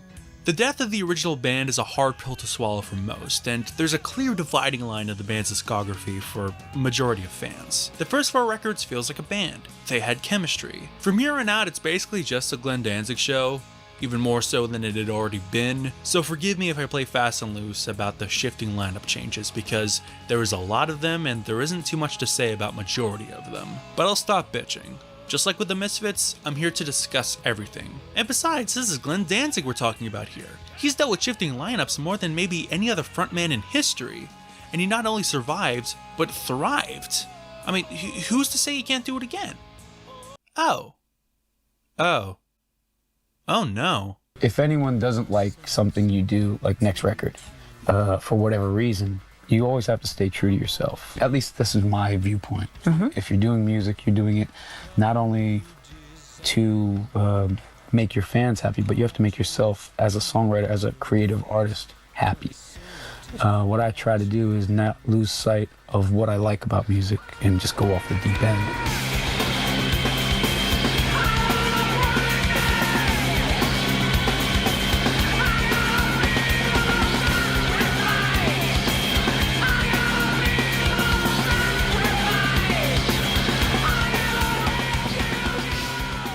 Now, Danzig V, Blackacidevil fucking sucks. Now, I'm not exactly treading new ground here. Everybody rips on this album. Glenn Danzig jumps the shark and remakes himself in the image of Trent fucking Reznor. Sure, there are subtle flourishes of industrial in Danzig IV, but it was like a light seasoning on some tracks. But this album just reminds me of this one time when I was putting salt on my food, only for the salt shaker to self-destruct while I was using it, spilling a mountain of salt all over my meal and making me look like Tony Montana. Every song has these shit generic industrial instrumentals and none of them are interesting. It just sounds like mush. Glenn even had the right idea to distort his voice on nearly every track. Why, dude? That's your band's selling points. That's like Eddie Van Halen not playing guitar and only synthesis. Oh wait, never mind, that actually happened. Even bringing in Jerry Cantrell to play guitar on a few tracks does not help. This everything in the kitchen sink style of industrial has never been my favorite, but if you're gonna do it, then go balls to the wall like Skinny Puppy with samples and lush soundscapes, or God forbid actually write hooks like 9 Inch Nails. It hits this shit middle ground because this album sounds like a mess, but the songwriting itself is so basic and repetitive and just plain stupid. Take the opener of 7th House. Now, having a cringy-ass line like, "Girl, I'm gonna make you come, free your body with my gun," is bad enough and is already grounds to be made fun of, but when you repeat it over and over and over again, it not only tells me you're fucking lazy, but you're creatively spent. Not to mention, Glenn didn't really put together a new band for this album. At least not yet. Joey Castillo was on drums, Joseph Bashara, aka the Darth Maul demon looking motherfucker from Insidious, is on keyboards and programming, and Glenn is doing everything else. Glenn's playing most of the guitar, bass, some keyboards, and he's producing it all on his lonesome. Sure, he basically produced How the Gods Kill himself too, but at least Chuck, Erie, and John and some talented engineers were there to keep Glenn in check and, rein him in. And Rick sometimes might barge in and make a sandwich, nap, and then leave, but Rick is gone too because Glenn left Deaf American. If you ask me, Glenn started believing his own hype. Oh, I don't need those other guys. I wrote those songs. They're not important. Metallica loves me. Guns N' Roses loves me. I can do no fucking wrong. But Glenn has never been a one-man show. He's been probably the most important member of every band he's ever been in, but you need seasoning for food to taste really good. Or good icing on a cake. And that's when people like Chuck Biscuits, Eerie Vaughn, John Christ, Rick Rubin, hell, or even fucking Doyle came in. It's those new ideas that came into the fray which can transform a song to something transcendent. Need I remind you that the original demo of Mother was basically a Misfits song before Rick and company worked their magic? And by doing so much himself, Glenn sabotages himself. He abandons his strengths and indulges in his weaknesses. And Glenn really thought he did something here. I want to do something that nobody else is really doing. So I took an element of industrial that I liked here, an element of techno here, then mixed it with what I normally do. Glenn, I hate to break it to you, but this is the most industrial album I've ever heard. There's nothing on here that hasn't already been done before and done better. Is it all bad? No. It definitely gets better in the second half. The cover of Hand of Doom is neat. Come to Silver was originally written for Johnny Cash after he gave the Man in Black the song 13 a few years prior, and if it wasn't for the boss metal zone in front of the song, I would probably love it. Jerry Cantrell even has a really cool solo, and the final track, the piano ballad, I guess, Ashes, is honestly fantastic. Glenn says it's about happy depression. The industrial elements are used like a flavor instead of the basis of the entire dish. Glenn doesn't use any distortion or effects on his voice, and thank God for that. It's understated and even reaches some cool high notes, or at least high notes for Glenn. It's not something you hear very often. It's maybe his last truly great vocal performance, honestly.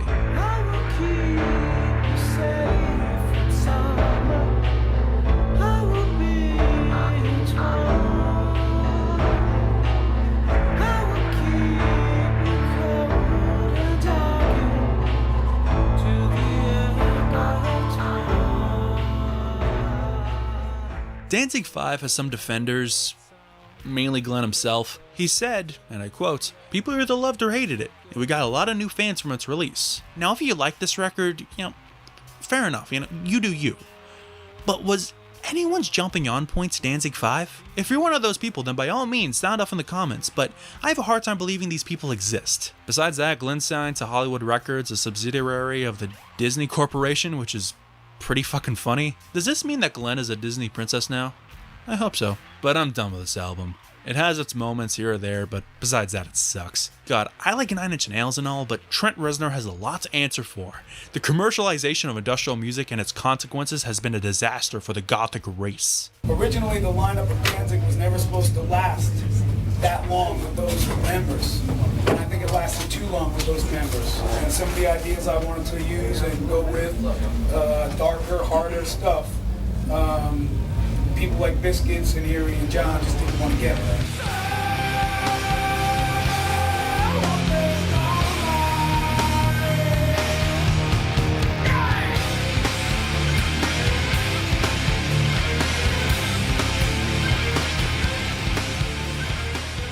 The 6th Danzig album was of course called Danzig 666 Satan's Child, because, come on, how could he resist? He even put a colon in the title to make it look like a Bible verse.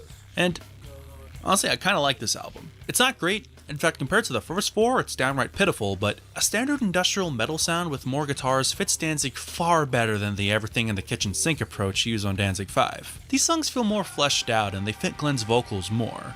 Yeah, about that. Danzig 6 is the first time we hear the full degradation of Glenn's vocals. They're way weaker and very wispy. The powerful bellow heard on previous records is just not here anymore. And even when he tries to scream, it just sounds like he's not quite reaching where he's trying to get. They sound anemic. So I'm kind of okay with the vocal processing on this album. Glenn's vocals aren't what they used to be, but there are also more subtle effects used here than the Boss DS1 he was singing through on like 90% of Danzig V at least. The guitars are a welcome inclusion into the sound. They make the songs sound more powerful, but there's no real riffs. Both Glenn and a guy named Jeff Chambers play guitar on this thing. One is credited as guest and the other is credited as additional guitars, so I have no idea who the main axe slinger is on this album. The opener, Five Finger Crawl, is probably my favorite off this record. I really love how the guitars meld with the industrial sounds. It just seems a more natural way of making an industrial Danzig song. And it's good to see Glenn experimenting and making lemonade from the lemons that you could call his battered voice by using some weird harmonies and making his almost whispered vocals in the verses sound so menacing.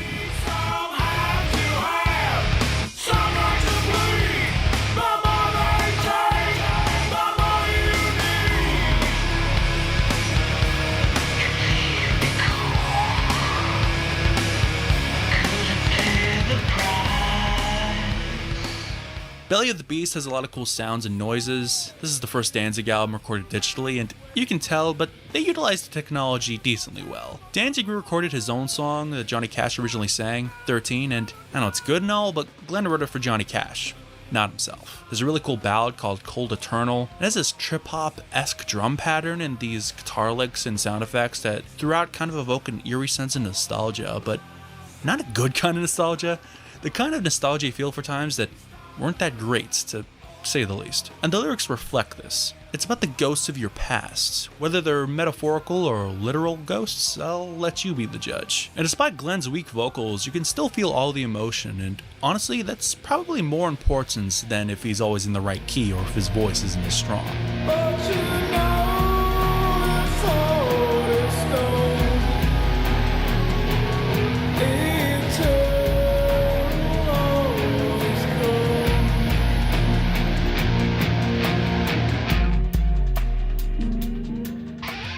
As much of an improvement I believe this record is, I kind of respect it less than Danzig V. Say what you will about it, but Danzig V was bold and a risk, and you could tell it was something he wanted to do. It didn't feel like a sellout, but after that album got the reception it did, it seems that Glenn kind of damage controlled a bit by adding more guitars and trying to make an industrial record that your standard metalhead might actually like. It feels like a safety measure. He's not sticking to his guns, he's being a little bit of a chicken. Hell, he said he tried to take elements from all the previous Danzig records, I assume to lure back old school fans, but I honestly hear very little of the band's original outputs, and that's not a bad thing. I'd rather him do something new, but he's trying to have his cake and eat it too by trying to appeal to people who've already given up on Danzig. But it isn't even that much better all in all. I'd probably give Danzig V a 3 or maybe a 4 out of 10 and this one a 6. It's better, but not enough to make us forget about the misstep of an album that came previous. The riffs are damn near non-existent, the guitars only exist to give texture, and the jump the fuck up-esque chugging just gets on my nerves. And for every time Glenn makes his diminished voice work, there's 4 more examples of it just sounding bad. Let's hope Glenn goes back to basics for the next record, because this industrial thing is not working out. Oh god fucking damn it, Glenn. Well, there was a lot of guitar on 5, you just couldn't hear it, all that crazy assault. And the same thing with 6, there's a lot of guitars on 6. This is more, even further I don't see it as sounding like Danzig 1, because it doesn't, because Danzig 1 is very stripped down and this is very produced. This is just very heavy. A lot of tuned down guitars, really just kind of like my answer to all the rap metal crap that's out there. I like frat metal guys stealing heavy music and trying to make it into like some kind of frat rock. And that ain't gonna happen. Not while I'm around. It ain't gonna happen.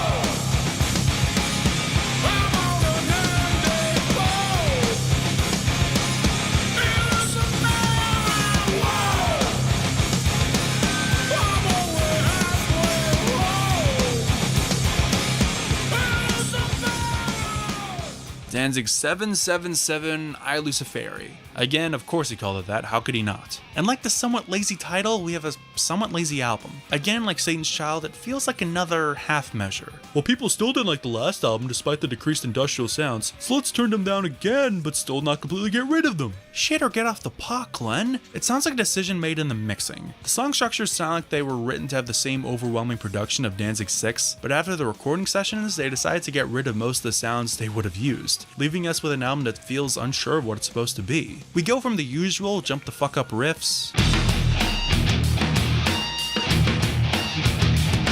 to what sounds like Jimi Hendrix and or Zeppelin worship.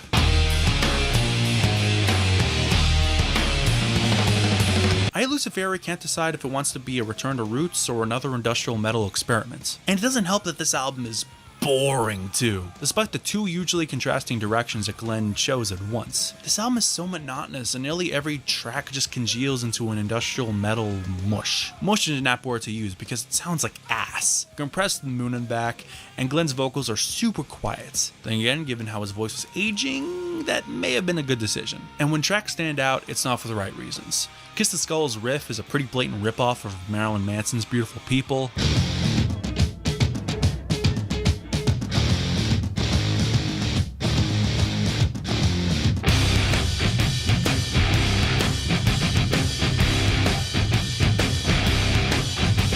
He wasn't even the first shock rocker to rip off that riff during an industrial period.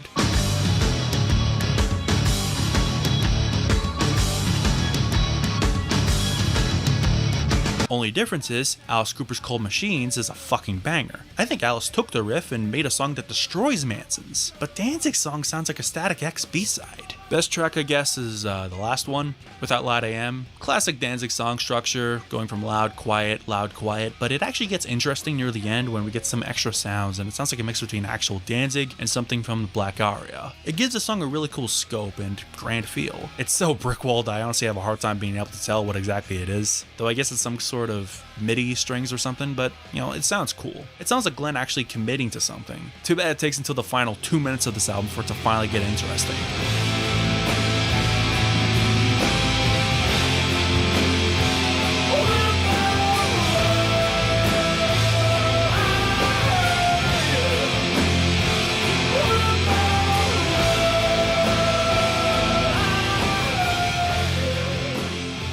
Danzig 777 I Luciferi is just bleh. It's not outright bad, but it's the most mid of all of his records. There's some neat moments here or there, but not enough to justify listening to the slog. At least Danzig V was more interesting and it had some highlights. I honestly like songs like Come to Silver or Ashes and Hand of Doom way more than maybe any of these songs. Granted, the misses were also far worse than anything here, but I'd rather you take big swings, cause sure you might strike out, but at least you'll occasionally hit a home run. But either Luciferi is Glenn purposely getting hit in the face with a baseball to limp to first base. Maybe if you have more of a palate for this kind of metal, then you get something more out of it. But if I were you, I'll just listen to Alice Cooper's Brutal Planet. It's better than these past 3 records combined. Well, I can't take much more of this, man. I heard that you have a skeleton of a 2-headed baby, is that true? Yeah. That's insane. Can I check out your book collection? Yeah, you want to go in the library, right? And I built this library just because I thought it would house all my books, and I was wrong. I have boxes of books that I still can't put up, so I have to build another library. Lucifer, the devil, Satan, black arts, magic, vampires, werewolves, voodoo. I ran out of space for all my voodoo books.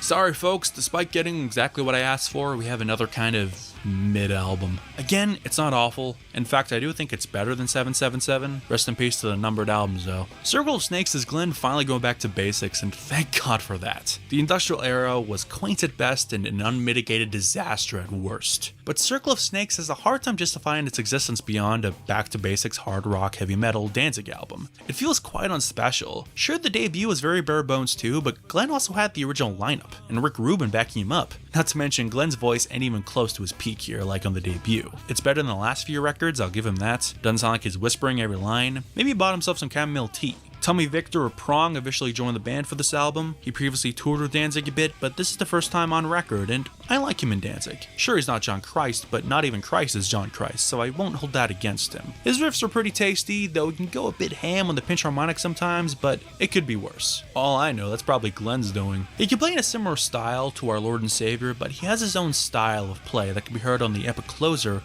Black Angel, White Angel. He plays in a thrashy kind of way with a lot of down-picked, palm-muted chugging to build tension and raise to crescendo. John didn't do much, if any, kind of stuff like this. The lyrics refer to Cain and Abel, I think I'm having flashbacks, but no, it isn't a retread of Twist of Cain. This song is its own thing, but the biblical imagery also has parallels to things like war, and with the elevated feel of the track, I feel that's what Glenn is getting at. By far the best song off the record. Highly recommend it.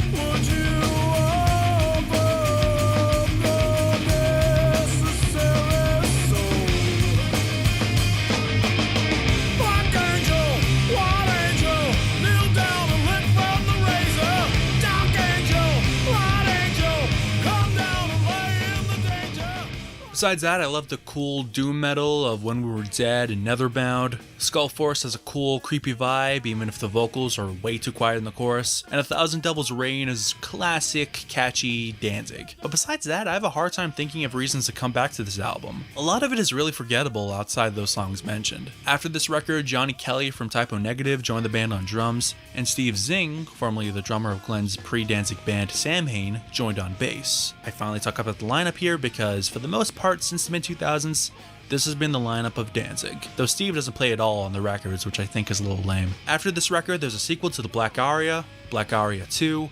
The first one was inspired by Paradise Lost, but this one was inspired by the mythological figure of Lilith, whom I have already talked about in this video. It's pretty good, a bit more ambient this time around, but it sells the atmosphere. Though I do prefer the first Black Aria, I can't lie here. There's a Lost Tracks of Danzig compilation made up of songs that never made it onto any proper records for one reason or another. Also, this happened. And finally, a whole 6 later, after Circle of Snakes, Danzig released Deth Red Sabaoth. When I'm doing a record, I always make sure that I keep in mind who I am and what I'm about and what it is I do. And so it's just second nature. I already know. And right away when I write something, if it's not remotely Danzig, it's outdoor. It doesn't even make it to the studio. So I guess I'm known for writing catchy, heavy songs. And I really wanted this one to even be more like early 70s record with a very contemporary feel though.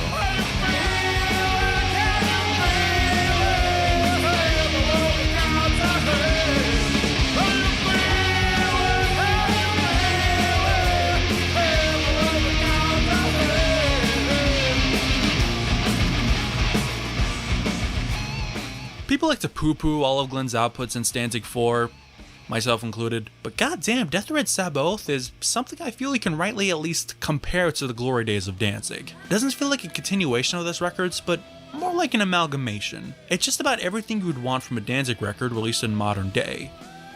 Kind of. It's got the atmosphere, evil riffs, groovy drums, and Glenn's voice is greatly improved from the last few albums. His voice sounds like the one we fell in love with for the first time since the 90s. It's honestly really impressive he got his voice into such great shape. Glenn said he wants to go for a more organic sound as opposed to the clusterfuck industrial period or Circle of Snakes slightly cynical sound, and that sound comes through. There's more analog effects and a looser vibe. It's a breath of fresh air, let me tell ya. From the first track, Hammer of the Gods, a song about the Battle of Ragnarok in Norse mythology, it's anthemic with catchy riffs while keeping the heightened spectacle a song about a legendary battle should have. Add in a tasty doom section and I'm a happy camper. The lead single, On a Wicked Night, was an instant Danzig classic the minute it was released. Very Danzig II inspired. It takes a lot of old Delta blues influence with Glenn and Tommy's clean guitar strumming, cowboy chords, but it keeps his spirits even when the rest of the band comes in. It's about a man's last moments as Lady Death comes to claim him, but there's a history of sorts between the narrator and Lady Death herself, but it's never said explicitly what it is, which I really appreciate. I like to think they're real lovers, but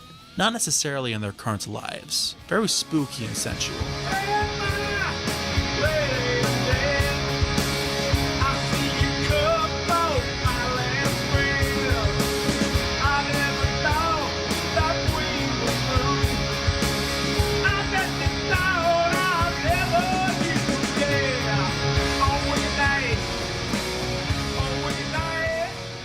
As much as I like the record and its sound, I feel it goes a little too into lo-fi at times. We're definitely seeing the pitfalls as Danzig as a producer. He has great ideas, but isn't great at realizing them sonically, at least not anymore. Glenn talked about using these 70s bass amps for the guitars, and that's probably why they sound so undefined and mushy. On a lot of tracks you hear crackling like something is malfunctioning. I, for one, do not like getting paranoid that my fucking headphones are dying while listening, Glenn. And also, Glenn's vocals can get really quiet at times. I know I'm sounding like I'm looking a gift horse in the mouth here, but just keep Glenn away from the mixing desk. That's all I ask for, dude. On a more positive note, the best tracks are Black Candy, including drums from Glenn himself since Johnny Kelly couldn't make it to the studio, and he hasn't lost a step since November Coming Fire. The Pyre of Souls epic is fantastic, but my favorite track is the near title track, Deth Red Moon. This song is a great 70s classic rock thing going on. I love the big open chords and the additional percussion, the absolute earworm of a chorus. The lyrics I feel are about the apocalypse. Keep in mind this is 2010 and people were talking about the end of the world in 2012 with the Mayan calendar and all that, but Glenn had been around the block a few times and he knew this sort of thing was nothing new. And in this song, the narrator is staring down at this floating ball in space and its continual deterioration and decay. There's almost a serenity to it.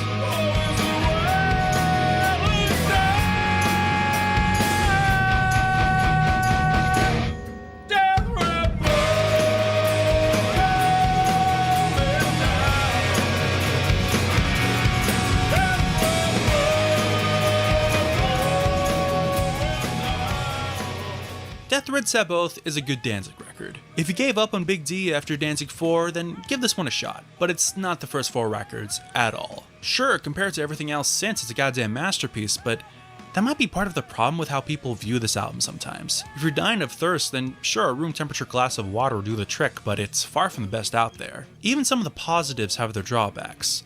Glenn's voice is much better, but he sometimes sings distractingly off key, and the production is cool and vintage, but much of the time it sounds vintage in the worst ways possible. It's no monotheist or anything, so don't expect the world, but maybe that's okay. Maybe Glenn just needs to find his bearings so he can record a new— Oh, you've got to be fucking kidding me! Recently you just posted this photo of you in the skull makeup, and you said that you haven't done that since 79 or 80. Yeah, it was the idea for this covers record.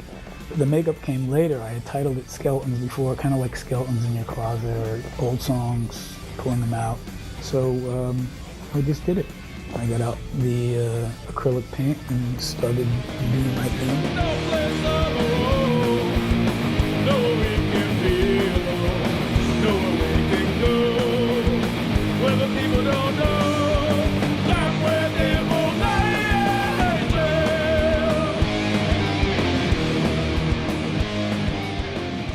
Now, Skeletons is pretty fucking awful, but I almost like it. Maybe this is the sheep in me, but I can see the record Glenn was trying to make. A garagey covers record of some classic tracks and weird oddities that made him the artist that he is. The main problem, or one of the main problems, is the format. The thing is with covers albums, at best they're just kinda neat, and at worst it feels like you just saw the face of God and it was weeping. And Skeletons definitely falls near the latter end of the spectrum. It's just a mess.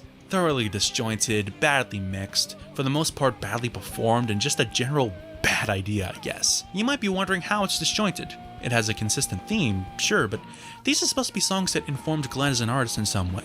So why the fuck is he covering ZZ Top's Rough Boy? Don't get me wrong, it's a good song, but really? We have maybe the worst cover of NIB I've ever heard, which makes no sense. Glenn covering Sabbath is almost too obvious, if anything. How did you fuck this up? To then getting a cover of the Trogs, A Girl Like You, with Glenn really committing to the bit with these vocals.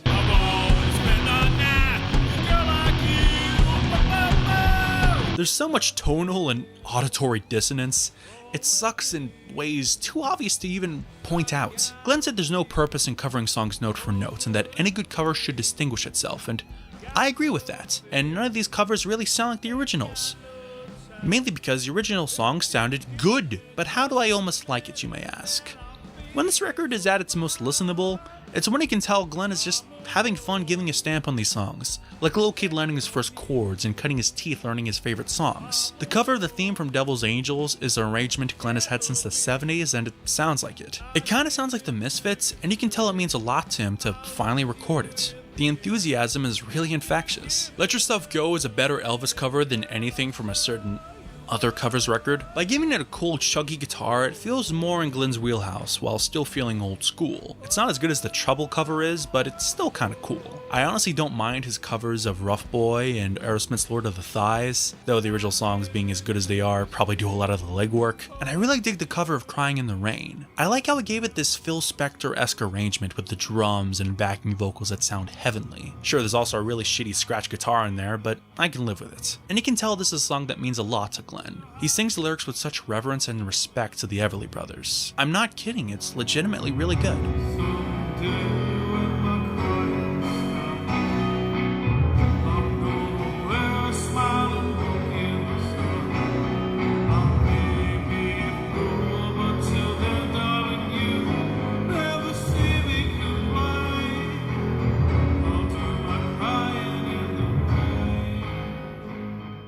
But this record is still pretty goddamn terrible. I'm not saying Skeletons is some overlooked and unfairly hated gem.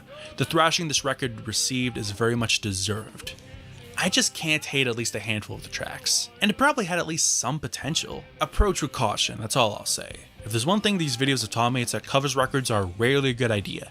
Any bands listening who are thinking of recording a covers record, just say no. No, I remember even as a little kid in kindergarten, everyone else would be drawing boats and stuff, and I would be drawing monsters and dinosaurs eating people. And the teacher would be like, "Why are you drawing this?" And I was like, when I'm drawing, he told me to draw. It's like, well, can't you draw a nice little snow mountain or a hill or this? I was like, nope. Can't do it. Keep your hands on a wheel, make those tires peel if you're gonna make us run alive.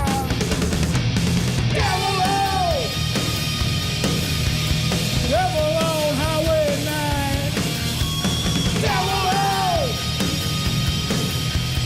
Devil on Highway 9.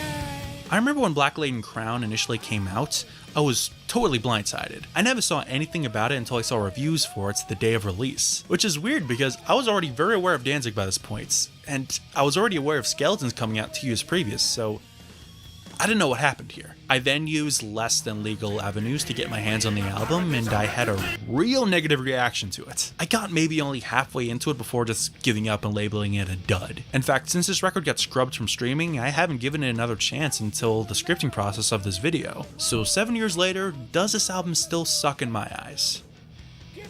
Yeah, kinda. A lot of this record keeps to the doomy side of Danzig, which I usually love, but on this record, the riffs just aren't good enough to justify the slow pace of the songs. So many of them drag. The arrangements too. The title track has this tempo shift that is so abrupt and abrasive.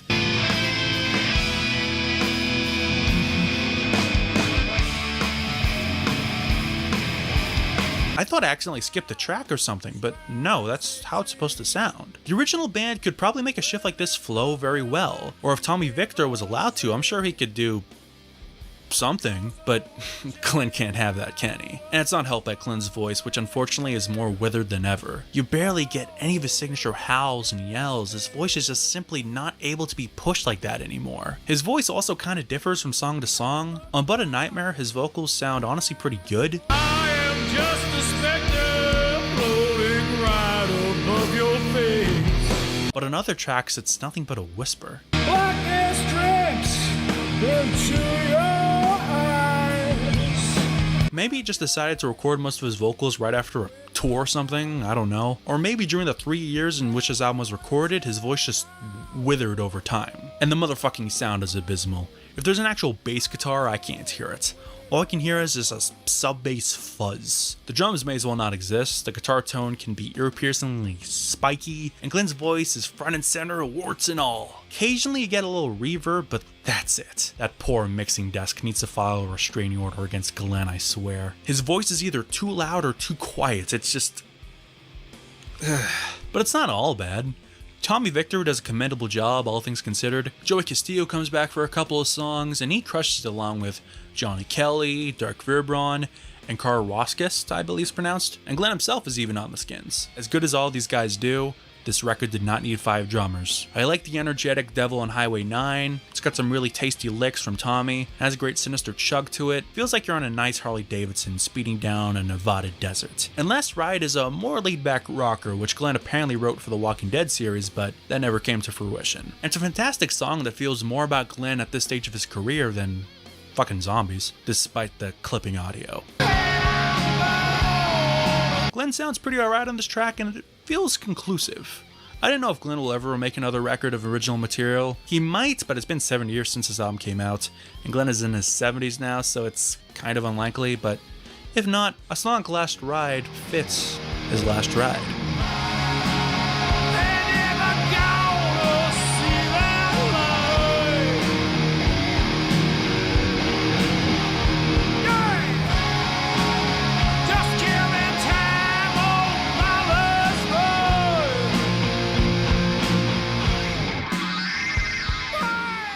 So that's Black Laden Crown.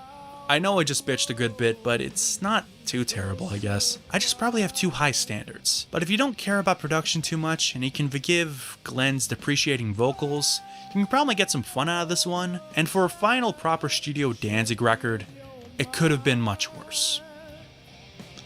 Speaking of worse... Why do you feel such an affinity towards male vocalists? I mean, like really classic male vocalists like Roy Orbison and Elvis? Because they could sing. Yeah. Is that how you'd like to be remembered, as like a classic male vocalist? Well, that wouldn't be bad. It's kind of a drag always being compared to dead people. Come on back to me, little girl, so we can play some house. Now, baby, come back, baby girl. Come back, baby girl. Come back, baby, I want to play house. Let's play some house. I am sad. Let me tell you something. April of 2020 got even more depressing for me when this album was released, I'll say that much. Glenn had been talking about doing an Elvis covers record for years, and I always thought it was a fucking bad idea. Now, of course, at a time, it was almost too obvious not to. People have been calling Glenn Evil Elvis since the 70s, and Eerie Von tried to get Glenn to do an Elvis tribute in the 90s, but the time for it came and went. Glenn simply does not have the prowess anymore to do the king any justice. He recorded Trouble a couple times, and that was great, but that was decades ago. Say what you want about Elvis, even at his fattest, that fucker could always sing. But Glenn...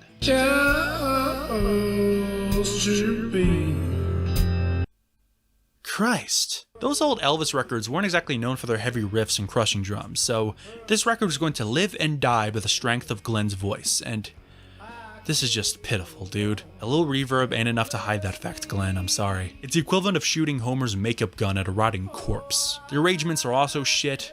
Of course the production blows, but of course it does. Outside of Joey Castillo playing on one song and Tommy Victor, Glenn is playing everything. And just because you can, it doesn't mean you should. The performances sound like free tracks you find on YouTube. They're just lesser attempts at the original. The only real noticeable difference is the fact that there's far too much gain on the guitars. Which is funny, because during the press for Skeletons, Glenn was saying how if you're gonna cover a song, you should put your own spin on it. My attitude with covers is you gotta bring a new element or a new dimension to it and kind of make it your own. But outside a few weird things here or there, he's not trying to do anything new here. At least with Let Yourself Go from Skeletons, Glenn heavied up the song a good bit. Sure, it ain't much, but it's something. The only times he tried something really different was with Always on My Mind, but he removed the backing vocals in the chorus. You were always on my mind. You were always on my mind. You were always on my mind. You were always on my mind. That's like half the hook. On Is It So Strange is this really shitty and distracting guitar track that I swear was just a scratch track before they added piano that they forgot to remove. Baby Let's Play House has this super distracting distorted guitar. I mean, it never ends. Honestly, I'm not a huge Elvis guy, mainly because I'm not fucking 80. Honestly, I don't listen to very much pre-60s music, so I went back and listened to the original Elvis songs that Glenn covered here, and it made me wonder if the Danzig Elvis comparisons are only superficial. Sure, Glenn can sound like him. Well, he used to be able to. But his overall vibe and sense of charisma is totally different. A big part of what made Elvis the superstar he was his entire being. Not just his voice, but how he used his voice. He played with the words and he didn't sing like anybody else who wasn't black. It may not sound like much, but when you hear Glenn attempt these songs, especially in the more up-tempo numbers, you realize there's more differences than similarities. Sure, he was influenced by Elvis, but he was also influenced by Lou Reed. He doesn't sound like him. There's nothing much else to say. Danzig Sings Elvis is just a worthless fart of a record. Even Danzig V had some highlights. I Luciferi was mid, but passable. Even Skeletons had some guilty pleasures for me, but there's just nothing redeemable here. It's a waste of time, a waste of money, a waste of effort, a waste in general. Not worth the time of fans of Danzig, Elvis, music. What should have been a slam dunk is more like a wet fart. Just a sad album that never fails to sour my mood. It's not so bad it's good, it's so bad it's depressing. That was a nice way to end this video, I guess. And that was not only Danzig, but Glenn Danzig. I've listened to and reviewed every record that he's ever done. There's some things I kind of neglected, like the live album, some compilations, and some songs here or there, but I got mostly everything. Hell, I didn't even get a chance to talk about the time he guested on an album by Melissa Off Damar with a song called Father's Grave, which is honestly really fucking good. Seriously, check that out if you haven't heard it. I honestly wanted to avoid Danzig for a retrospective because I knew there's a certain point where it would just get kinda sad, but I'm glad I finally put in the effort for the man who's made so much music which has meant the world to me. I'm not lying, this guy kinda changed the trajectory of my fucking life. I first started diving into punk rock because of the Misfits, I got further into metal because of Danzig, and I became a fucking Satanist because of Samhain. That was a joke for the record. I shouldn't have to say that, but you know how people are. In terms of general influence, I'm not sure if there's another artist who has influenced me more than Glenn Danzig in music and life in general. He's always marched to the beat of his own drum, never changing to suit the zeitgeist. The zeitgeist changed to suit him. A visionary, a renaissance man, and an artist in the truest sense of the word. Sure, he's easy to make fun of. God knows he's easy to make fun of. And sure, he seems to have developed some brain worms in later years, but I'm more than willing to give him a pass when I listen to records like Lucifuge, or Danzig IV, November Coming Fire, or Walk Among Us, or Static Age. And of course, we can't forget about the people like Jerry Only, Doyle, Eerie Vaughn, John Christ, Chuck Biscuits, Rick Rubin, I can go on. Those guys also deserve their fair share of praise for the mark they left on their respective eras of Glenn's music. So this one's for you, Glenn. You've changed my life in more ways than you'll ever know. And the mark you left on punk rock in general, metal, etc. is simply untouchable. Even if you're only about 3'2", you're a true giant that will never be forgotten. Take it easy, party people. My name is Vince, by the way. I am Radu. Radu, it's great to meet you. My friend, you need a beach outfit. I just don't know what someone of my look wears here. But the beach, it has its own expression, its own style. I have been collecting all these years. Let me share with you what I have found. Are you familiar with Billy Bong? Subscribe. Yeah, but